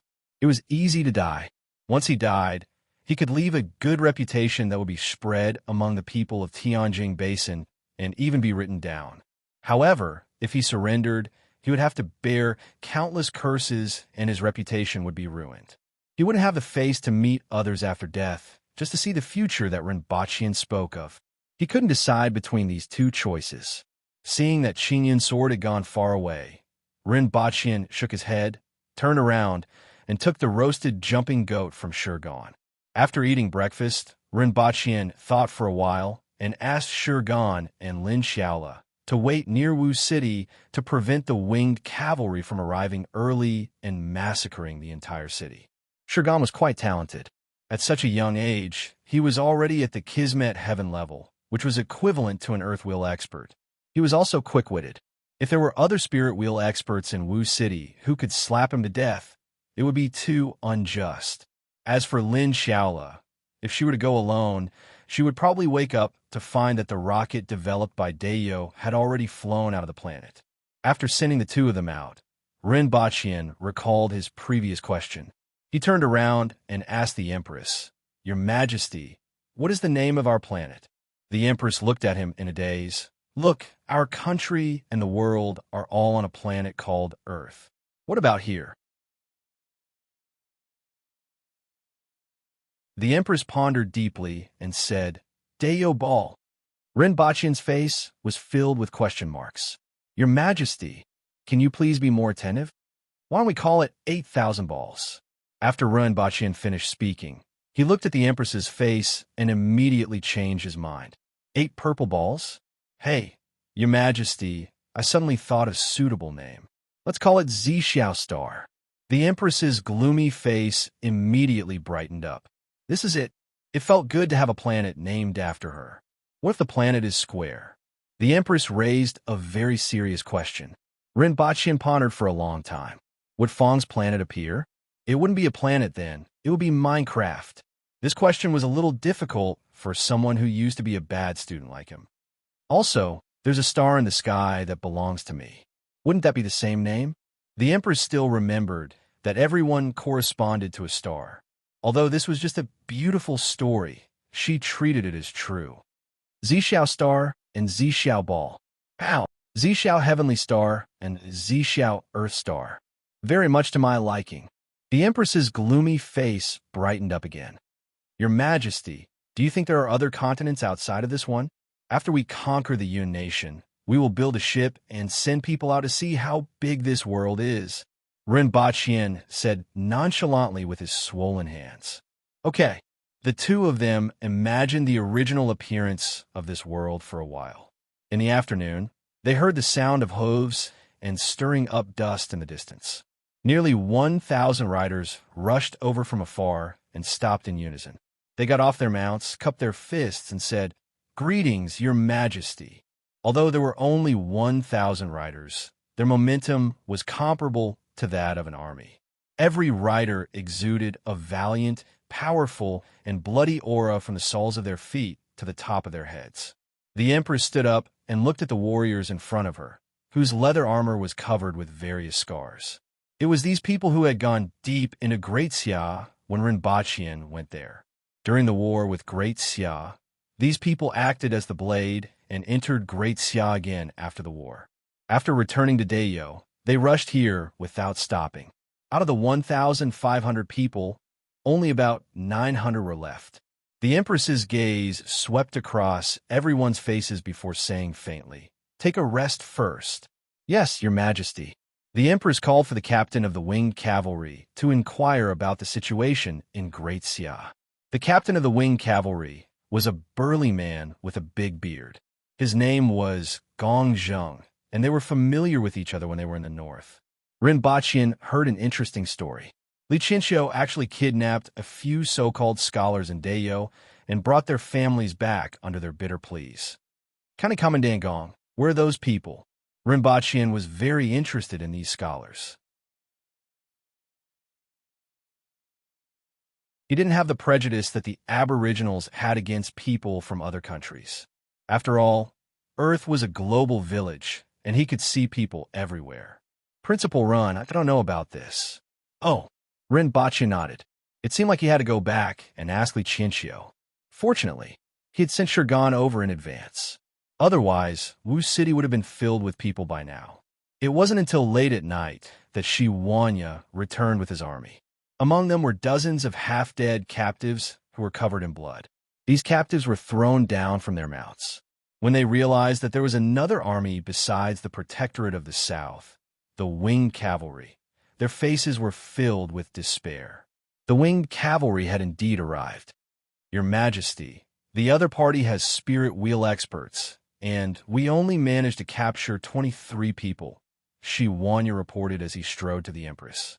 It was slightly less than Ren Baqian had expected, but capturing one was still good. Carrying the torch, He went to the captives who were surrounded in the middle and sized them up. There were 2 ladies from the Full-Star Pavilion, a few people from the Green Bellflower, and an old man whom he had met in the Hidden Village. There were also some people from other sects of various sizes. There were no people from the Golden Ring residence or the girl who had learned the Eru from him for half a month. Everyone was covered in blood and injuries. Some of them had twisted limbs, and some were even missing 1 or 2 limbs. It seemed like they had been captured after a bloody battle. When everyone saw Rendezvous under the torch, they glared at him. A woman from the Mangsing Pavilion spat a mouthful of blood right in front of Rendezvous' shoes. Immediately, a soldier went over and kicked her blood-stained but still pretty face. She flew backward and spat out blood, as well as her teeth, in midair. "I want them alive," Rendezvous shouted. "Split up and watch them. If anyone tries to escape, break their legs and keep them alive," Rendezvous instructed before turning around and leaving. Everyone looked at him with murderous eyes. If looks could kill, Rendezvous would have been dead by now. The night passed. After breakfast the next day, Rendezvous ordered his men to carry the captives to Wu City. He threw the captives on the ground in front of the city wall so that the people could see them clearly. Rendezvous then ordered his men to shout, "People in the city, listen up! People in the city, listen up! You've been surrounded. Surrender is your only way out." That you're tuning in to the Romance Rendezvous YouTube channel. We're so grateful for your support, and don't forget to subscribe to join us on this incredible journey through captivating stories. Your generosity through donations truly makes a world of difference, as it's the primary source of revenue that allows me to expand and enhance this channel for you. Thank you from the bottom of my heart for being a part of this adventure.